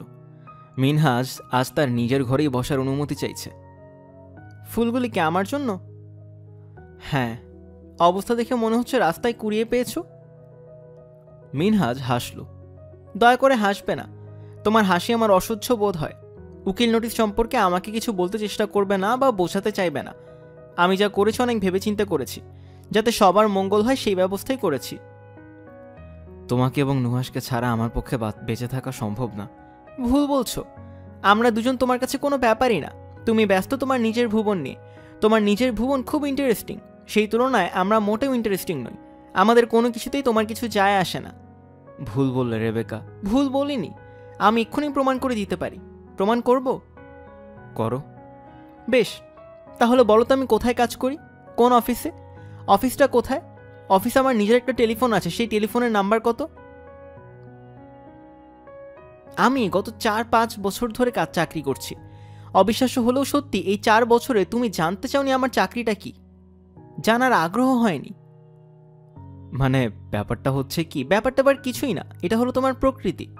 তোমার প্রকৃতির এই অংশ সবার অজানা। সবাই তোমার প্রকৃতির উজ্জ্বল দিকটা জানে। যাই হোক, চা বানিয়ে দিচ্ছি, চা খাও, চা খেয়ে চলে যাও। নুহাস কখন ফিরবে? স্কুল শেষ হলেই ফিরবে। ভালো কথা। নুহাস কোন স্কুলে পড়ে বলো তো? অগ্রণী। আগে অগ্রণীতে পড়তো, তারপর স্কুল বদল করা হয়েছে, এখন সে পড়ে হলিক্রসে। স্কুল বদলের সেই খবর তুমি জানো না? ভালো কথা। ওর জন্ম তারিখ জানো? বলো তো কত? 10 জুলাই। হয়নি, হবে না জানতাম। 10 জুলাই আমার জন্মদিন, নুহাসের নয়। চা দুধ দিয়ে দেবো না দুধ ছাড়া? চা খাবো না। তাহলে তো ভালোই, এখন চলে যাও। বিকেলে একবার আসি, নুহাসের সঙ্গে দেখা হয়নি। বিকেলে এলে দেখা হবে না, আমি ওকে চিড়িয়াখানায় নিয়ে যাব। তোমার আসার দরকার কি? মায়া যে আছে তাই থাকুক, বাড়িয়ে লাভ নেই। আরেকটা কথা, আমি এই বাড়ি ছেড়ে দিচ্ছি। যাচ্ছ কোথায়? একটা অ্যাপার্টমেন্টে গিয়ে উঠবো, ভাড়া একটু বেশি কিন্তু সিকিউরিটি ভালো। অ্যাপার্টমেন্টটা কোথায়? ঠিকানা কি? একদিন অনেক কথা বলে ফেলেছে, আর কথা বলতে ইচ্ছা করছে না। অ্যাপার্টমেন্টের ঠিকানা দিতে চাও না? এই মুহূর্তে চাচ্ছি না, আমি এখন একটু শুয়ে থাকবো। চলে যেতে বলছো? হ্যাঁ, ফুলগুলি দয়া করে নিয়ে যাও, বাসি ফুল দিয়ে ঘর ভর্তি করতে চাই না। মিনহাজ উঠে দাঁড়ালো, তার মুখ বিষণ্ণ। দরজা দিয়ে বেরুতে গিয়ে সে চৌকাঠায় ধাক্কা খেল। সে তাকালো রেবেকার দিকে। রেবেকা বলল, তোমার মনে এখন যত খারাপ বলে মনে হচ্ছে তত খারাপ থাকবে না, মুক্তির আনন্দ পাবে। এক কাজ করো, কুয়াকাটা বলে একটা জায়গায় তোমার যাবার খুব শখ ছিল, ওইখানে চলে যাও। সমুদ্রে সূর্যাস্ত এবং সূর্যোদয় দুটাই দেখবে, ইন্টারেস্টিং হবে। বাইরে বৃষ্টি পড়ছে। মিনহাজ বৃষ্টিতেই নেমে গেল। এগুতে লাগলো ভিজতে ভিজতে। রেবেকার একটু খারাপ লাগছে। এই খারাপ লাগাকে প্রশ্রয় দেওয়া ঠিক না। শেক্সপিয়ারের একটা কথা আছে, হ্যামলেট বলছিল, I have to be cruel only to be kind. Rebecca তাই করছে, এর বেশি কিছু না। 2 দিন পর মিনহাজ আবার এলো এবং তার হাতে 20টা টাটকা গোলাপ, এক বাক্স চকলেট এবং একটা বারবি ডল। কলিং বেল টিপতে গিয়ে দেখলো দরজায় বিরাট তালা ঝুলছে, জানালা টানালা সব বন্ধ। তবু অভ্যাস বসে 3-4 বার কলিং বেল টিপল, কোনো শব্দ হলো না। মিনহাজ গেল বাড়িওয়ালা সিদ্দিক সাহেবের কাছে।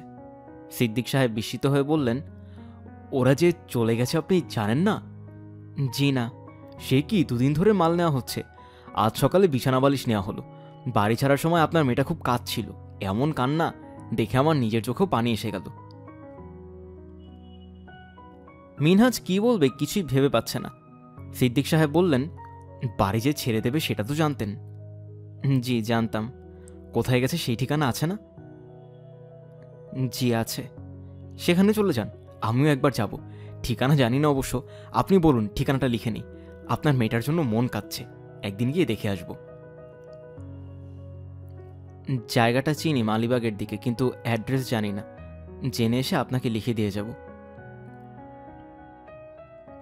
সিদ্দিক সাহেবের বাড়ি থেকে বের হয়ে মিনহাজ দীর্ঘ সময় পার্কে একা একা বসে রইল। দুপুরে চকলেটের টিন মাথায় নিচ দিয়ে পার্কের বেঞ্চিতে ঘুমিয়ে পড়ল। ঘুমের মধ্যে স্বপ্নে দেখল নুহাসকে নিয়ে সে পার্কে বেড়াতে এসেছে। নুহাস তার কাঁধে, একদল বাচ্চা কাচ্চা তাদের ঘিরে আছে। সে অনুস্বার কবিতা পড়ছে। বাচ্চারা খুব মজা পেয়ে হাততালি দিচ্ছে এবং মুখে বিচিত্র শব্দও করছে।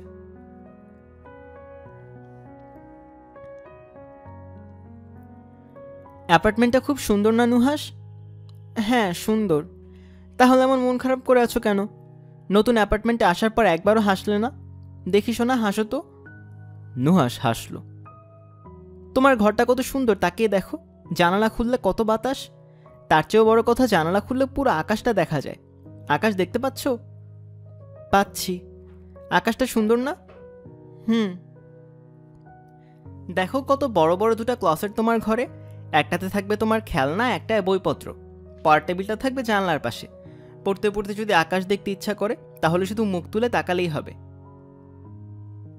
নুহাস হাই তুলল। তার কিছুই ভালো লাগছে না। আবার এই দেখো, ঘরের সঙ্গে বাথরুম। এই বাড়িটার সবচেয়ে ভালো জিনিস কি বলো তো নুহাস? জানি না, সবচেয়ে ভালো জিনিসটা হচ্ছে বাথরুম। দেখো ঘরের সঙ্গে লাগোয়া কি সুন্দর বাথরুম, সুন্দর না? মা, বাবা কি এই বাড়ির ঠিকানা জানে? রেবেকা চট করে জবাব দিতে পারল না। ইতস্তত করে বলল, দেখা হলে আমি তাকে ঠিকানা দিয়ে দিব, তখন জানবে। কবে দেখা হবে? হবে, শিগগিরই হবে। এসো তো নুহাস, আমরা তোমার বাথরুমটা দেখি। এখানে গরম পানির ব্যবস্থা আছে। আমার বাথরুম দেখতে ইচ্ছা করছে না। রাতে কিছু রান্না হয়নি। রেবেকা প্যাকেটে করে চাইনিজ খাবার নিয়ে এসেছে। মুনার মা মুখ বিকৃত করে সেই খাবারে টেবিলে সাজিয়ে দিচ্ছে। বিড়বিড় করে বলছে, মানুষ এই জিনিস কেমনে খায়, বদগন্ধ আসতাছে, থু। নুহাস খাবার টেবিলে বসে হঠাৎ করে বলল, মা আমার ভালো লাগছে না। কি ভালো লাগছে না? বাবা থাকবে এক জায়গায়, তুমি থাকবে আরেক জায়গায়, এটা আমার ভালো লাগছে না মা। সব কিছু তোমার ভালো লাগতে হবে এমন তো না। তাছাড়া কোনটা ভালো কোনটা মন্দ তাও তুমি জানো না। ভালো মন্দ বোঝার বয়স তোমার হয়নি। ও কি খাচ্ছ না কেন? আমার খেতে ইচ্ছা করছে না। খেতে ইচ্ছা না করলে হাত ধুয়ে উঠে যাও, খাবার নাড়াচাড়া করবে না। নুহাস টেবিল ছেড়ে উঠে গেল। নিজের ঘরে ঢুকে দরজা বন্ধ করে দিল। রেবেকা দরজায় ধাক্কা দিয়ে বলল, এ কি নুহাস, দরজা বন্ধ করছো কেন? একা তুমি ঘুমোতে পারবে না, রাতে ভয় পাবে। মুনার মা তোমার সঙ্গে ঘুমাবে। নুহাস জবাব না দিয়ে বাতি নিভিয়ে দিল। তুমি কিন্তু বাড়াবাড়ি করছো নুহাস, খুব বাড়াবাড়ি করছো। একটু পরে আমিও দরজা বন্ধ করে ঘুমোতে যাব, তখন ভয় পাবে। নুহাস জবাব দিল না। রেবেকা বাতি নিভিয়ে ঘুমোতে গেল। চারদিক অন্ধকার। নুহাসের ভয় ভয় লাগছে। ভূতের সব কটা গল্প একসঙ্গে মনে পড়ছে। মনে হচ্ছে খাটের নিচে ঘাপটি মেরে একটা কন্ধকাটা ভূত বসে আছে। পৃথিবীতে যত ভূত আছে, কন্ধকাটা হলো তার মধ্যে সবচেয়ে ভয়ঙ্কর। এর মাথা নেই, শরীরটা বিশাল, কিন্তু হাত দুটো সেই তুলনায় খুব সরু, প্রায় সুতার মতো। কথা বলে ফিসফিস করে। দেয়ালে টকটক শব্দ হচ্ছে। কে করছে? তাকালেও কিছু দেখা যাবে না, কারণ অন্ধকার, জমাট অন্ধকার। খাটের নিচে খচমচ শব্দ হচ্ছে কেন? নুহাস চাপা গলায় বলল, কে? কিন্তু কেউ জবাব দিল না। খচমচ শব্দটাও এখন হচ্ছে না। নুহাস বাতি জ্বালালো। তার ঘুম আসছে না। বিছানায় শুয়ে থাকতে ইচ্ছা করছে না। গল্পের বই পড়া যায়, কিন্তু মা সবগুলি গল্পের বই প্যাকেট করে দড়ি দিয়ে বেঁধে রেখেছেন। প্যাকেট এখনো খোলা হয়নি। খেলনাগুলি নিয়ে কিছুক্ষণ কি খেলবে? একা একা খেলতেও ইচ্ছা করছে না। এই এক আশ্চর্য ব্যাপার, কখনো একা খেলা যায় না। খেলার জন্য সবসময় একজন কাউকে দরকার। বড়রাও খেলতে পারে, যেমন বাবা। বাবার সঙ্গে নুহাস অনেক ধরনের খেলা খেলে। সবচেয়ে বেশি খেলে রান্নাবাটি। পৃথিবীতে যত খেলা আছে তার মধ্যে রান্নাবাটি খেলা হলো সবচেয়ে ভালো খেলা। মিছিমিছি রান্না করতে হয়, মিছিমিছি রান্না খেয়ে মিছিমিছি বলতে হয় রান্না খুব ভালো হয়েছে। এইসব কথা বলতে হয় সত্যের মতো করে, বলার সময় হাসা যাবে না। বাবা খুব ভালো মিছিমিছি কথা বলেন, মনে হয় সত্যি কথা বলছেন। ওই দিন সে বাবার সঙ্গে রান্নাবাটি খেলা খেলল। নুহাস বলল, ওগো, তরকারিটা কেমন হয়েছে দেখো তো। বাবা গম্ভীর হয়ে বললেন, ভালো হয়েছে, লবণ একটু কম হয়েছে। রংটা এমন হলুদ হলুদ হলো কেন? তরকারিতে রং না হলে আমি খেয়ে আরাম পাই না। হলুদ বেশি দিয়েছো নাকি? মরিচ বেশি দরকার ছিল, তাহলে রং হতো। মরিচ ইচ্ছা করে কম দিয়েছি।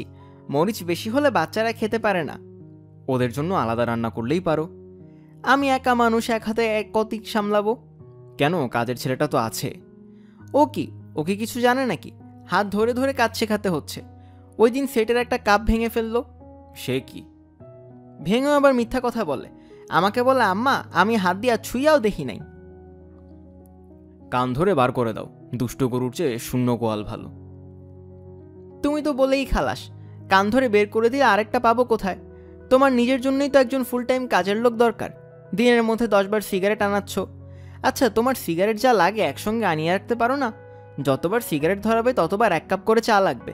এত কিছু করলে আমি সংসার দেখব কিভাবে? আমার তো 4টা হাত না, 2টা মোটে হাত। নুহাসের চোখে প্রায় পানি এসে যাচ্ছে। মনে হচ্ছে বাবার সঙ্গে আর কোনোদিনও রান্নাবাটি খেলা যাবে না। কোনো দিন না। কতদিন যে সে বাবাকে দেখে না, বাবার বিখ্যাত অনুসার কবিতা শোনে না। কি যে সুন্দর এই কবিতাটা। নুহাসের চোখে এবার সত্যি সত্যিই পানি এলো। সে চোখ মুছে মেজমামার দেয়া খেলনার প্যাকেট খুলতে বসল। এই প্যাকেটটা এখনো খোলা হয়নি। প্যাকেটে কি আছে সে জানে। আলাদিনের আশ্চর্য চেরাগ, তবে খেলনা চেরাগ। সত্যিকারের চেরাগ থাকলে তো ভালো হতো। সেই দৈত্যটাকে বলতো, তুমি এক্ষুনি বাবা মাকে একসঙ্গে করে দাও, এক্ষুনি। আলাদিনের চেরাগটা বেশ ভারী, দেখে মনে হয় লোহার তৈরি। জায়গায় জায়গায় পাথর বসানো, ধরবার হাতলও আছে। নুহাস বাম হাতে হাতল ধরে ডান হাতে প্রদীপের একটা পাশ ঘষল। অমনি প্রদীপের মুখ দিয়ে প্রথমে সাদা ধোঁয়া, তারপর কালো ধোঁয়া বের হতে লাগলো। শব্দ হতে লাগলো কটকট কটকট করে। নুহাস যদি না জানতো এটা একটা খেলনা প্রদীপ, তাহলে অবশ্যই ভয় চিৎকার করে উঠত। সত্যিকার প্রদীপের ভেতর থেকে নিশ্চয়ই এরকমই কালো ধোঁয়া বের হয়। ও আল্লাহ, ধোঁয়া তো বেরুচ্ছেই, আরও ঘন হয়ে বেরুচ্ছে। মনে হচ্ছে ধোঁয়াটা জমাট বাঁধছে। জমাট বাঁধা ধোঁয়া দিয়ে মানুষের মতো কি যেন তৈরি হচ্ছে। নুহাস হাত থেকে খট করে প্রদীপ ফেলে দিল। সঙ্গে সঙ্গে ধোঁয়া বের হওয়া বন্ধ হলো। তবে ধোঁয়া জমাট বেঁধে মানুষের মতো হয়ে গেল। মানুষের মতো না, অবিকল মানুষ। শার্ট প্যান্ট পরা, চোখে চশমা, পকেটে একটা বল পয়েন্ট কলম, রোগা পোটকা ধরনের একটা মানুষ। ধবধবে সাদা গায়ের রং, কিন্তু চুলের রং সোনালি। লোকটা বিরক্ত হয়ে বলল, খট করে প্রদীপটা যে ফেলে দিলে এর মানে কি? ব্যথা লাগে না বুঝি? তুমি কে? তুমি তুমি করছো কেন? আপনি করে বলো। আপনি কে? আমি কে তা তো তুমি বুঝতেই পারছো। তুমি তো আর কচি খুকি না। আমি হলাম আলাদিনের চেরাগের দৈত্য। নুহাস অনেক কষ্টে নিজেকে সামলে নিয়ে বলল, আপনাকে দৈত্যের মতো লাগছে না। চেহারা দিয়ে দৈত্য বোঝা যায়? দৈত্যের পরিচয় হলো ক্ষমতায়। বলো তোমার কি চাই? দেরি করবে না, ছটপট বলো। যা চাই তা দিতে পারবেন? বোকার মতো কথা বলবে না। যা চাইবে তাই কি করে দেব? আকাশের চাঁদ চাইলে কিনে দিতে পারবো? চাঁদের ওজন কত জানো? 5.7 গুণ 10⁻18 কিলোগ্রাম। আপনি কি সত্যি সত্যি আলাদিনের দৈত্য? অবশ্যই। চেরাগের ভেতর ধোয়া হয়ে শুয়ে থাকি, কেউ ঘষলে বের হয়ে আসি। তোমার কাছে চিরুনি আছে খুকি? চুলটা আঁচড়ে নেওয়া দরকার, এলোমেলো হয়ে আছে খুব। নুহাস চিরুনি বের করে দিল। দৈত্য চুল আঁচড়াতে আঁচড়াতে বলল, চট করে বলো তোমার কি দরকার, এনে দিচ্ছি। আজগুবি কিছু চেয়ে বসবে না। কদবেল খেতে চাও? কদবেল খেতে চাইলে কোনো গাছ থেকে একটা পেরে নিয়ে আসবো, তবে বৃষ্টি হলে পারবো না। বৃষ্টি হয়ে গাছ পিছল হয়ে থাকে, গাছে উঠতে পারি না। আপনি যে সত্যি সত্যি দৈত্য, এটা বিশ্বাস হচ্ছে না। চোখের সামনে দেখলে ধোয়া থেকে তৈরি হয়েছি, তারপরেও বিশ্বাস হচ্ছে না? এই হচ্ছে মানবজাতির সমস্যা, এরা কিছুই বিশ্বাস করে না। দৈত্য বিছানায় বসে পকেট থেকে রুমাল বের করে মুখের ঘাম মুছল। নুহাস বলল, এটা তো খেলনা প্রদীপ, এর ভেতরে দৈত্য আসবে কিভাবে? না জেনে কথা বলবে না তো খুকি। আলাদিনের প্রদীপের মতো দেখতে যত প্রদীপ বানানো হয় সবগুলির ভেতরেই দৈত্য থাকে। এই হচ্ছে নিয়ম, বুঝলে? তবে যে কেউ ঘষলে দৈত্য বের হবে এমনটা না। মন্দ মানুষের হাতে প্রদীপ কাজ করে না, ভালো মানুষ হতে হবে, বুঝতে পারছো? না বুঝে নুহাস মাথা নাড়ল। দৈত্যটা মনে হচ্ছে খুবই রাগী, তাকে আর রাগাতে ইচ্ছা করছে না। ও খুকি, তোমার কাছে সিগারেট আছে? সিগারেট খেতে ইচ্ছা করছে। আমার কাছে নেই, আব্বুর কাছে আছে। সিগারেট খেলে তো ক্যান্সার হয়। পান আছে? জর্দা দিয়ে একটা পান দাও তো। পানও নেই। আচ্ছা খুকি, তাড়াতাড়ি বলো তোমার কি চাই। তোমার কাজটা করে দিয়ে তারপরে ঘুমাতে যাব। আর একটা কথা, প্রদীপটা তুমি খোলামেলা জায়গায় রাখবে, ফ্যানের কাছে রাখলে খুব ভালো হয়।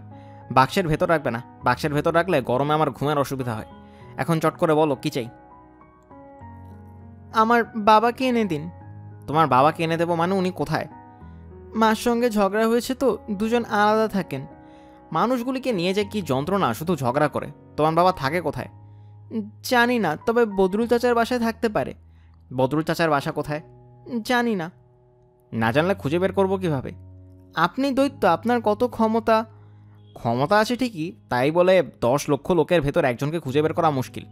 তার উপর সব মানুষ দেখতে একই রকম, 2টা চোখ, 2টা কান, 2টা কান। শুধু স্বভাব ভিন্ন।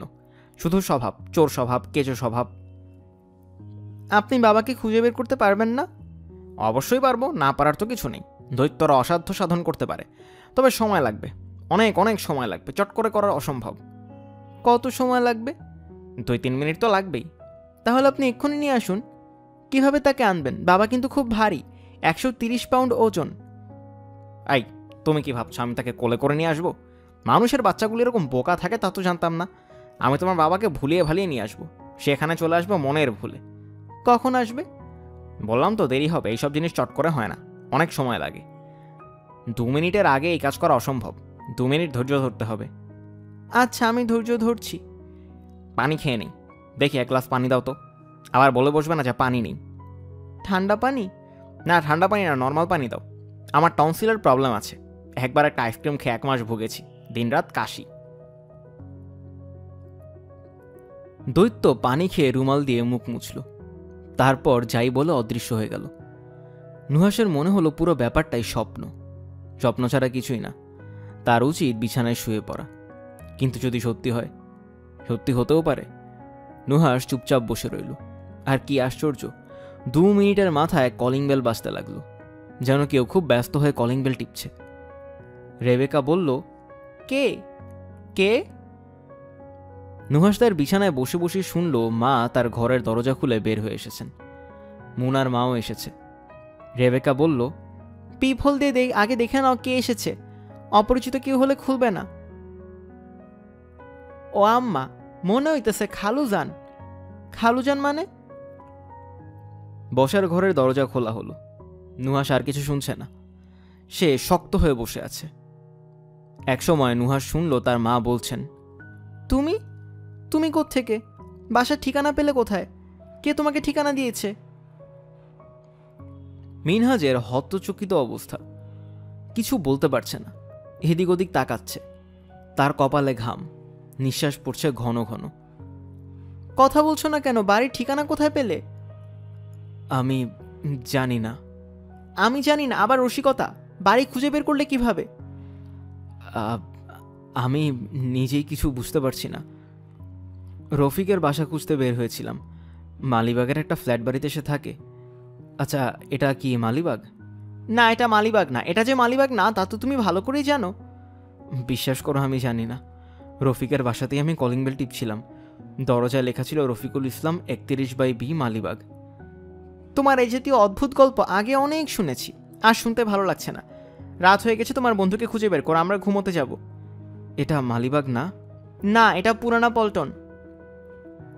ব্যাপার কি করে ঘটলো আমি কিছুই বুঝতে পারছি না।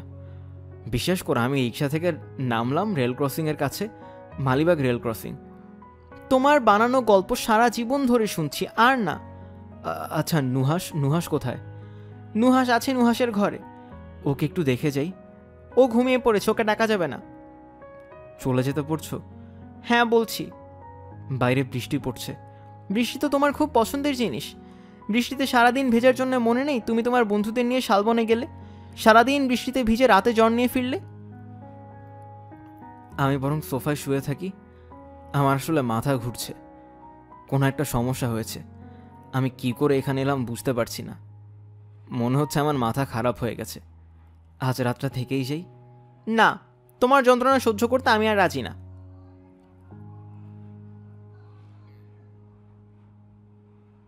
দেখো রেবেকা, আমার গায়ের সব লোম এখনো খাড়া হয়েছে। আমি এখনো বুঝতে পারছি না ব্যাপারটা কি, সমস্যাটা কি।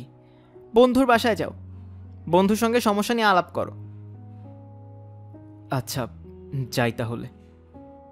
এটা কোন জায়গা বললে? পুরানা পল্টন। ও আচ্ছা, পুরানা পল্টন। কি অদ্ভুত কাণ্ড। রেবেকা, যাই।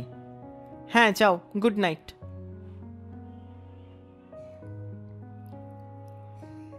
নুহাসের বিছানায় দৈত্য পা ঝুলিয়ে বসে আছে, তার মুখ বিষণ্ণ। দৈত্য বলল, খোকি, তোমার কি যেন নাম বললে? নুহাস। নুহাস, মনে থাকে না, স্মৃতিশক্তি পুরোপুরি গেছে। বয়সের জন্য এটা হয়েছে। আমাকে দেখে যত কম বয়স মনে হয়, আসলে তা না। 10,133 বয়স। যাই হোক, শোনো নুহাস, তোমার বাবাকে এনেছিলাম, লাভ কিছু হলো না। কি করা যায় বলো তো? আমি জানি না। একটা কিছু বুদ্ধি বের করো। আমি ছোট মানুষ, আমার মাথায় কোনো বুদ্ধি আসছে না। ছোটদের মাথাতেই বুদ্ধি বেশি থাকে। বুদ্ধি থাকে না বড়গুলির মাথায়। মানুষ যত বড় হয় তত বুদ্ধি কমে। বয়সের সঙ্গে সঙ্গে মানুষের ব্রেইন পচে গোবর সার হয়ে যায়। তা না হলে তোমার বাবা মা এমন ঝগড়া করে? নুহাসের চোখে পানি এসে গেছে। সে অন্যদিকে তাকিয়ে আছে যাতে দৈত্য তার চোখের পানি দেখতে না পারে। নুহাস। জি। কাঁদছ নাকি? জি, কাঁদছি। কান্না বন্ধ করো, কেঁদে কখনো কিছু হয় না। বুদ্ধি বের করতে হবে। তোমার মাকে ভয় দেখালে কেমন হয়? সারা রাত মারাত্মক ভয় দেখাবো, ঠান্ডা পানি মাথার উপর ঢেলে দিব। তাতে কি হবে? ভয়ে হালুয়া টাইট হয়ে যাবে। তখন বুঝতে পারবে একা একা থাকা সম্ভব না। তোমার বাবাকে নিয়ে আসবে। বাবাকে না এনে মা যদি অন্য একটা লোককে বিয়ে করে ফেলে তখন কি হবে? এটা বিবেচনাযোগ্য সমস্যা। এই লাইনে চিন্তা করিনি। বয়সের কারণে আমার নিজের ব্রেইনও পচে গোবর হয়ে গেছে। তোমার মাকে ভয় দেখানো যাবে না। ভালো করতে গিয়ে হয়ে যাবে মন্দ। অন্য কিছু করতে হবে। আজ রাতটা ঠান্ডা মাথায় চিন্তা করি, কাল সমস্যার সমাধান করব। তুমি ঘুমিয়ে পড়ো খুকি। আমার ঘুম আসছে না। ঘুম তো আমারও আসছে না। ভালো ঘুম না হলে বুদ্ধি খুলবে না। কি করা যায় খুকি বলো তো? আমার সঙ্গে রান্নাবাটি খেলবেন? রান্নাবাটি আবার কেমন খেলা? আমি মিছিমিছি রান্না করব, সেগুলো আপনি খাবেন, খেয়ে বলবেন মজা হয়েছে। মন্দ না, খেলাটা ইন্টারেস্টিং মনে হচ্ছে। আসো খেলা যাক। নুহাস সাদা কাগজ কুচি কুচি করে কাগজের ভাত রান্না করলো। হলুদ কাগজ কুচি কুচি করে কাগজের ডাল রান্না করলো। সবুজ কাগজ কুচি কুচি করে তৈরি হলো সবজি। দৈত্যকে খেতে দেয়া হলো। সে পুরোটা মুখে কচকচ করে চিবিয়ে খেয়ে ফেলল। নুহাস হতভম্ব। দৈত্য বলল, খেতে তো আসলেই ভালো লাগছে। বিশেষ করে সবজিটা খুবই চমৎকার হয়েছে। সবজি কি আরও আছে? জি না। আরও খানিকটা রেঁধে ফেলো, দারুণ টেস্ট হয়েছে। আপনি তো সত্যি সত্যি খেয়ে ফেলেছেন, মিথ্যা করে খেতে হয়। মিথ্যা করে আবার কিভাবে খায়? তোমার কথাবার্তা তো ভারী অদ্ভুত। যাই হোক, দয়া করে আরও খানিকটা সবজি রান্না করো। সবজি খেয়ে ঘুমাবো। এমনিতেও আমাদের সবুজ সবজি খাওয়া দরকার, ভিটামিন আছে। ভোরবেলা রেবেকা লক্ষ্য করল নুহাসের চোখ লাল, গা গরম। রেবেকা চিন্তিত হয়ে বলল, চোখ লাল কেন নুহাস? এমনি, রাতে ঘুম হয়নি। হয়েছে। গা গরম লাগছে, চিন্তার ব্যাপার হলো তো। জ্বর সারছে না কেন? জিন ভূতের বাতাস লাগলে জ্বর সারে না আম্মা। এই তুমি চুপ করো মুনার মা। জিন ভূতের বাতাস বলে কিছু নেই। না থাকলে নাই, আমার উপরে রাগ হন কেন? জিন ভূতের উপরে রাগ হইলে ভিন্ন কথা। তোমার উপরে রাগ করি কারণ সুযোগ পেলেই তুমি নুহাসের সঙ্গে জিন ভূতের গল্প করো। গল্প করে করে সাহস দিয়েছ কমিয়ে, ভিতর একশেষ হয়েছে। সাহস কমে নাই আম্মা, মাশাল্লাহ সাহস বাড়ছে। কাল রাত একলা একলা ঘুমাইছে। মুনার মা। জি। মুখে মুখে কথা বলতে হবে না। জি আচ্ছা। আজ নুহাসকে স্কুলে নেবার দরকার নেই। জি আচ্ছা। বিকেলে ডাক্তারের কাছে নিয়ে যাব। ওই রিপোর্টগুলি সব আজ দেবে। রিপোর্ট নিয়ে ডাক্তারকে দেখাবো। আর শোনো, সদর দরজা সারাক্ষণ বন্ধ রাখবে। যেই আসুক দরজা খুলবে না। আচ্ছা, মনে থাকবে তো? থাকবো। নুহাসের বাবা এলেও খুলবে না। এইটা কেমন কথা কন আম্মা? তোমাকে যা করতে বলেছি করবে। নুহাসের বাবা এলেও দরজা খুলবে না। আমার অনুপস্থিতিতে এ বাড়ির দরজা খোলা হোক তা আমি চাই না। এইটা তো আম্মা সম্ভব না। সম্ভব না কেন? নুহাস আফার আব্বা আসবো আর আমি দরজা বন্ধ করে থুমু, এইটা সম্ভব না।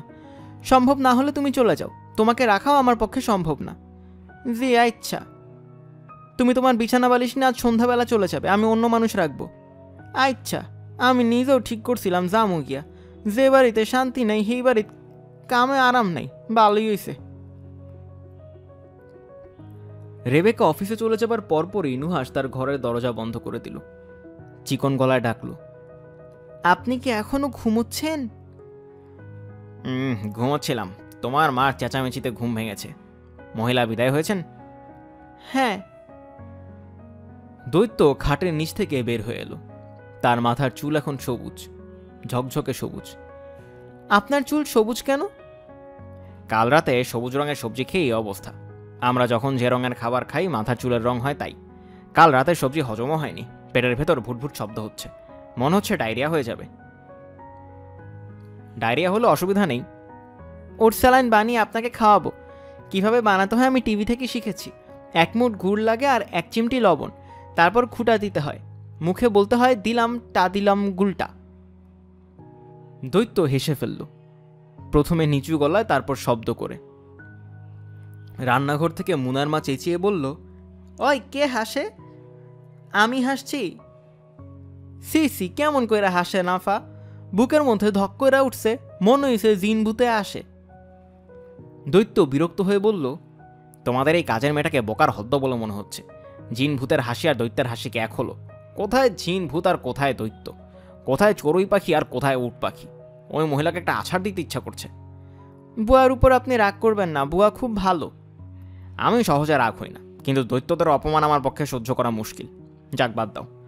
তোমার সমস্যার সমাধান কি করে করা যায় তাই এখন জরুরি, অন্য কিছু তেমন জরুরি নয়। তোমার সমস্যার সমাধান হোক, তারপর ওই মেয়ের কানের কাছে এমন হাসি দেব যে সে বুঝবে দৈত্যের হাসি কত প্রকার ও কি কি। আমি সব সহ্য করতে পারি, কিন্তু দৈত্য সমাজের অপমান সহ্য করি না। আপনি এক গ্লাস পানি খান, তাহলে রাগ কমবে। দাও, পানি দাও। এক গ্লাস না, দৈত্য পুরো 2 বোতল পানি শেষ করলো। তার রাগ অনেকটা কমলো। সে নিচু গলায় বলল, নুহাস। জি? তোমার সমস্যার সমাধান বের করেছি। তোমার মা যখন সকালবেলা তোমার অসুখ নিয়ে চেঁচামেচি শুরু করলেন, তখনই সমস্যার সমাধান পেয়ে গেলাম। কি সমাধান? খুব সহজ সমাধান। তোমার মা তোমার রিপোর্টগুলো নিয়ে ডাক্তারের কাছে যাবেন। ডাক্তার সেই রিপোর্ট দেখে আঁতকে উঠবেন। আঁতকে উঠবেন কেন? আঁতকে উঠবেন কারণ রিপোর্ট খুব খারাপ। রিপোর্ট দেখে মনে হবে তোমার ভয়ঙ্কর এক অসুখ হয়েছে, এমন ভয়ঙ্কর যে তুমি 2 মাসের বেশি বাঁচবে না। আমি কি 2 মাসের বেশি বাঁচবো না? আরে না, তুমি বাঁচবে অনেক দিন। রিপোর্টগুলি বদলে দিতে হবে, খুব কঠিন কাজ করতে হবে। উপায় কি? তারপর কি হবে? ডাক্তার সাহেব তোমার রিপোর্ট দেখে ভিড়মি খেয়ে যাবেন। তোমার মাকে বলবেন তোমার মা ভিড়মি খাবে। পাগলের মতো খুঁজে বার করবে তোমার বাবাকে, যাকে বলে মধুর মিলন। আমার রিপোর্টগুলো আপনি কিভাবে বদলাবেন? আছে, উপায় আছে। খুবই কঠিন কাজ, কিন্তু করা সম্ভব। লেখা বদলে দিতে হবে। কার সাথে কথা কও আফা? কারো সাথে না। তুমি এমন বিশ্রী করে আসতাছিলা কেন? আর হাসবো না। বিশ্রী হাসি কত প্রকার ও কি কি তোমাকে আমি বুঝিয়ে ছাড়বো। হ্যাঁ, বদ মেয়ে ছেলে কোথাকার। দৈত্যের হাসিকে সে বলে জিন ভূতের হাসি, কত বড় অস্পর্ধা। আচ্ছা, আপনাকে আমি কি ডাকবো? আপনার নাম কি? দৈত্যের কোনো নাম হয় না। রাম দৈত্য, রহিম দৈত্য বলে কিছু নেই। দৈত্য হচ্ছে দৈত্য। মানুষের মধ্যে এই নিয়ম চালু হওয়া দরকার। মানুষ হচ্ছে মানুষ, নাম আবার কি? রহিমও যা করে, করিমও তাই করে। আপনাকে ভাইয়া ডাকলে আপনি রাগ করবেন? অবশ্যই রাগ করবো। ন্যাকামি ধরনের ডাক আমার অসহ্য। ভাইয়া, আপুমনি, ছি ছি ছি। আপনি এমন রেগে রেগে কথা বলছেন কেন?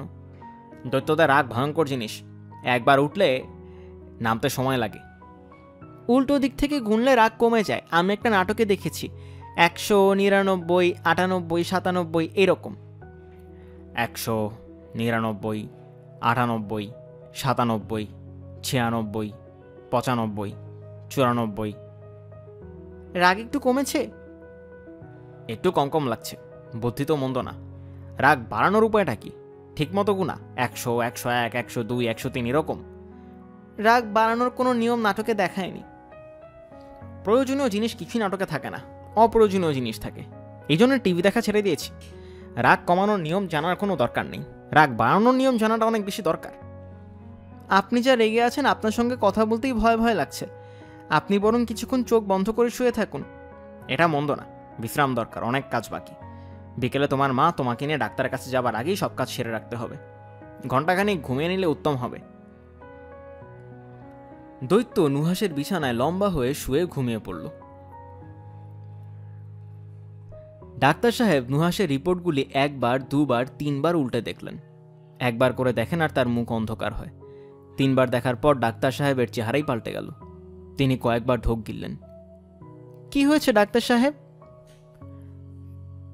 না না, কিছু না। রিপোর্ট দেখলেন? হুম, দেখলাম। সব ঠিকঠাক আছে তো? ডাক্তার সাহেব আমতামতা করতে লাগলেন। রেবেকা বলল, কি হয়েছে আমাকে বলুন তো ডাক্তার সাহেব। রিপোর্টগুলি ঠিক ইয়ে না। ইয়ে না মানে কি? আপনি পরিষ্কার করে বলুন। আপনি একটু পাশের ঘরে আসুন। রেবেকা বুক ধক করে উঠল। ডাক্তার সাহেব এমন করছেন কেন? রিপোর্টগুলি কি খুব খারাপ? কি হয়েছে নুহাসের? পাশের ঘরে গিয়েও ডাক্তার সাহেব চট করে কিছু বলতে পারলেন না। আমতা আমতা করতে লাগলেন, ঢোক গিলতে লাগলেন। রেবেকা কাঁদো কাঁদো গলায় বলল, কি হয়েছে আমার মেয়ের? রিপোর্টগুলি ভালো না। ভালো না মানে কি? রেড ব্লাড সেলগুলি ডিফর্মড। তার মানে কি? আপনাকে শক্ত হতে হবে, বিপদে মাথা খারাপ করলে চলবে না। আমার মেয়ের কি হয়েছে সেটা বলুন। এখন চট করে কিছু বলা ঠিক হবে না, আরও অনেক টেস্ট করতে হবে। চিকিৎসা করলে আমার মেয়ে বাঁচবে কি বাঁচবে না এটা শুধু বলুন। যা চিকিৎসা করাতে হয় আমি করাবো, যেখানে মেয়েকে নিতে হয় সেখানে নিয়ে যাব। আপনি শুধু বলুন আমার মেয়ে বাঁচবে কি না। যা সন্দেহ করেছি তা যদি হয়, অবশ্য নাও হতে পারে, মানে হাত মত তো মানুষের হাতে না, মানে। রেবেকা আর কিছু শুনল না, ঘর থেকে বের হয়ে এলো, নুহাসকে নিয়ে রিকশায় উঠল। রেবেকা ফুপিয়ে ফুপিয়ে কাঁদছে। নুহাস বলল, কি হয়েছে? কিছু হয়নি মা। মা শোনো, আমার শরীরটা ভালো লাগছে না, চলো আমরা দুজনে গিয়ে তোমার বাবাকে খুঁজে বের করে নিয়ে আসি। নুহাস মনের আনন্দে অনেক কষ্টে চাপা দিয়ে স্বাভাবিক গলায় বলল, এখন থেকে বাবা কি আমাদের সঙ্গে থাকবে? হ্যাঁ, আমাদের সঙ্গে থাকবে। আমরা কি আগের বাসায় ফিরে যাব? তুমি যদি চাও অবশ্যই ফিরে যাব। তুমি কি তা চাও মা? হ্যাঁ চাই। আর কি চাই জানো? আর চাই বাবা যখন জ্যোৎস্না দেখতে যাবে তখন বাবার সঙ্গে তুমি আর আমিও যাব। অবশ্যই যাব। নুহাস তার ঘরে একা, তার বাবা মা পাশের ঘরে। নুহাস ফিসফিস করে বলল, আলাদিনের চেরাগের দৈত্য, আপনি কি আমার একটা কথা শুনবেন? প্রদীপের ভেতর থেকে উত্তর এলো, কি কথা? একটু বের হয়ে আসুন না। না, এখন বের হতে পারবো না, আরাম করে শুয়েছি, কি বলবে বলো। আমি আর মা গিয়ে বাবাকে নিয়ে এসেছি। ভালো করেছ। এখন বাবা মা কি করছে জানেন? দুজন দুজনকে জড়িয়ে ধরে কাঁদছে। উচিত শাস্তি হয়েছে। আরও কাঁদুক, কাঁদতে কাঁদতে চোখে ঘা হয়ে যাক। আমার খুব খারাপ লাগছে, ওরা ভাবছে আমি সত্যি সত্যি মরে যাচ্ছি। ওরা যা ইচ্ছা ভাবুক, তুমি নিশ্চিন্ত হয়ে ঘুমাও তো। কালই এরা তোমাকে অন্য ডাক্তারের কাছে নিয়ে যাবে, সেই ডাক্তার বলবে তোমার কিছু হয়নি, তখন তারা আর কষ্ট পাবে না। একটা দিন তারা কষ্ট করুক, তোমাকে অনেক কষ্ট দিয়েছে, কাজেই কিছু কষ্ট তাদের পাও না। দৈত্য ভাইয়া। খবরদার বললাম, ভাইয়া ডাকবে না। আপনি কি একটু বের হয়ে আসবেন 1 মিনিটের জন্য? কেন? আপনাকে একটু দেখতে ইচ্ছা করছে। শোনো নুহাস, তুমি একটা সমস্যার মধ্যে পড়েছিলে, আমি তোমাকে সমস্যা থেকে মুক্ত করেছি, আমার কাজ শেষ হয়েছে, কাজে তুমি আর আমাকে দেখবে না। এই যে কথা বলছি আর কথাও বলবো না। তুমি ভালো থেকো, কেমন? নুহাস খুব কাঁদছে, কাঁদতে কাঁদতে সে বলল, আপনাকে খুব দেখতে ইচ্ছা করছে দৈত্য ভাইয়া, একবার বের হয়ে আসুন, শুধু একবার, আর আপনাকে আসতে হবে না। দৈত্য বের হলো না, কোনো শব্দও করল না। যার অসম্ভব দয়ালু তাদের পক্ষে অসম্ভব নিষ্ঠুর হওয়া সম্ভব। অনেক রাত, বড় খাটের মাঝখানে নুহাস, এক পাশে বাবা আর অন্য পাশে মা। নুহাস বলল, বাবা অনুসার কবিতাটা একবার বলো না শুনি। কবিতা শুনে নুহাস হাসছে। আকাশে বিরাট চাঁদ উঠেছে, জানলা গলে সেই চাঁদের আলো এসে পড়েছে নুহাসের মুখে। গভীর আনন্দ এবং গভীর দুঃখে নুহাসের চোখ বারবার ভিজে উঠছে। চাঁদের আলোয় কি সুন্দর লাগছে নুহাসের কান্না ভেজা মুখ।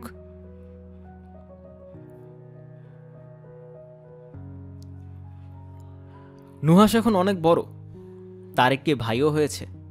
মিনহাজ সাহেব তার নাম রেখেছেন প্লাটিনাম। প্লাটিনামকে নিয়েও তিনি একটা অনুসার কবিতা লিখেছেন। সেই কবিতাটা নুহাসের কবিতার মতো এত সুন্দর হয়নি অবশ্য। নুহাস যদিও অনেক বড় হয়েছে, এবার এসএসসি দেবে, তবু তার ধারণা ছোটবেলা আলাদিনের দৈত্য এসে তার সমস্যার সমাধান করে দিয়েছে। কেউ তার এই গল্প বিশ্বাস করে না, সবাই হাসে। সবার ধারণা নুহাস বানিয়ে বানিয়ে গল্পটা বলে। শুধু নুহাসের বাবা মার ধারণা নুহাস পুরো ব্যাপারটা স্বপ্নে দেখেছিল। তবে একজন ডাক্তার প্রথমে যা বলেছিল নুহাসের লিউকোমিয়া হয়েছে, পরে দেখা গিয়েছে এটা ঠিক না, তা কিন্তু সত্যি। নুহাসের লিউকোমিয়া, যা এক ধরনের রক্তের ক্যান্সার, তা হয়েছে শুনেই যে তার মা নুহাসের বাবাকে নিয়ে আসেন, তাও কিন্তু সত্যি। কে জানে, হয়তো সত্যি সত্যি দৈত্য এসেছিল, কিংবা কে জানে হয়তো পুরোটাই শিশু মনের কল্পনা। শিশুদের কল্পনার শক্তি যেমন অসীম, ঠিক তেমনই পৃথিবীর রহস্যময়তাও অসীম। এই রহস্যময় পৃথিবীতে অনেক কিছুই হতে পারে।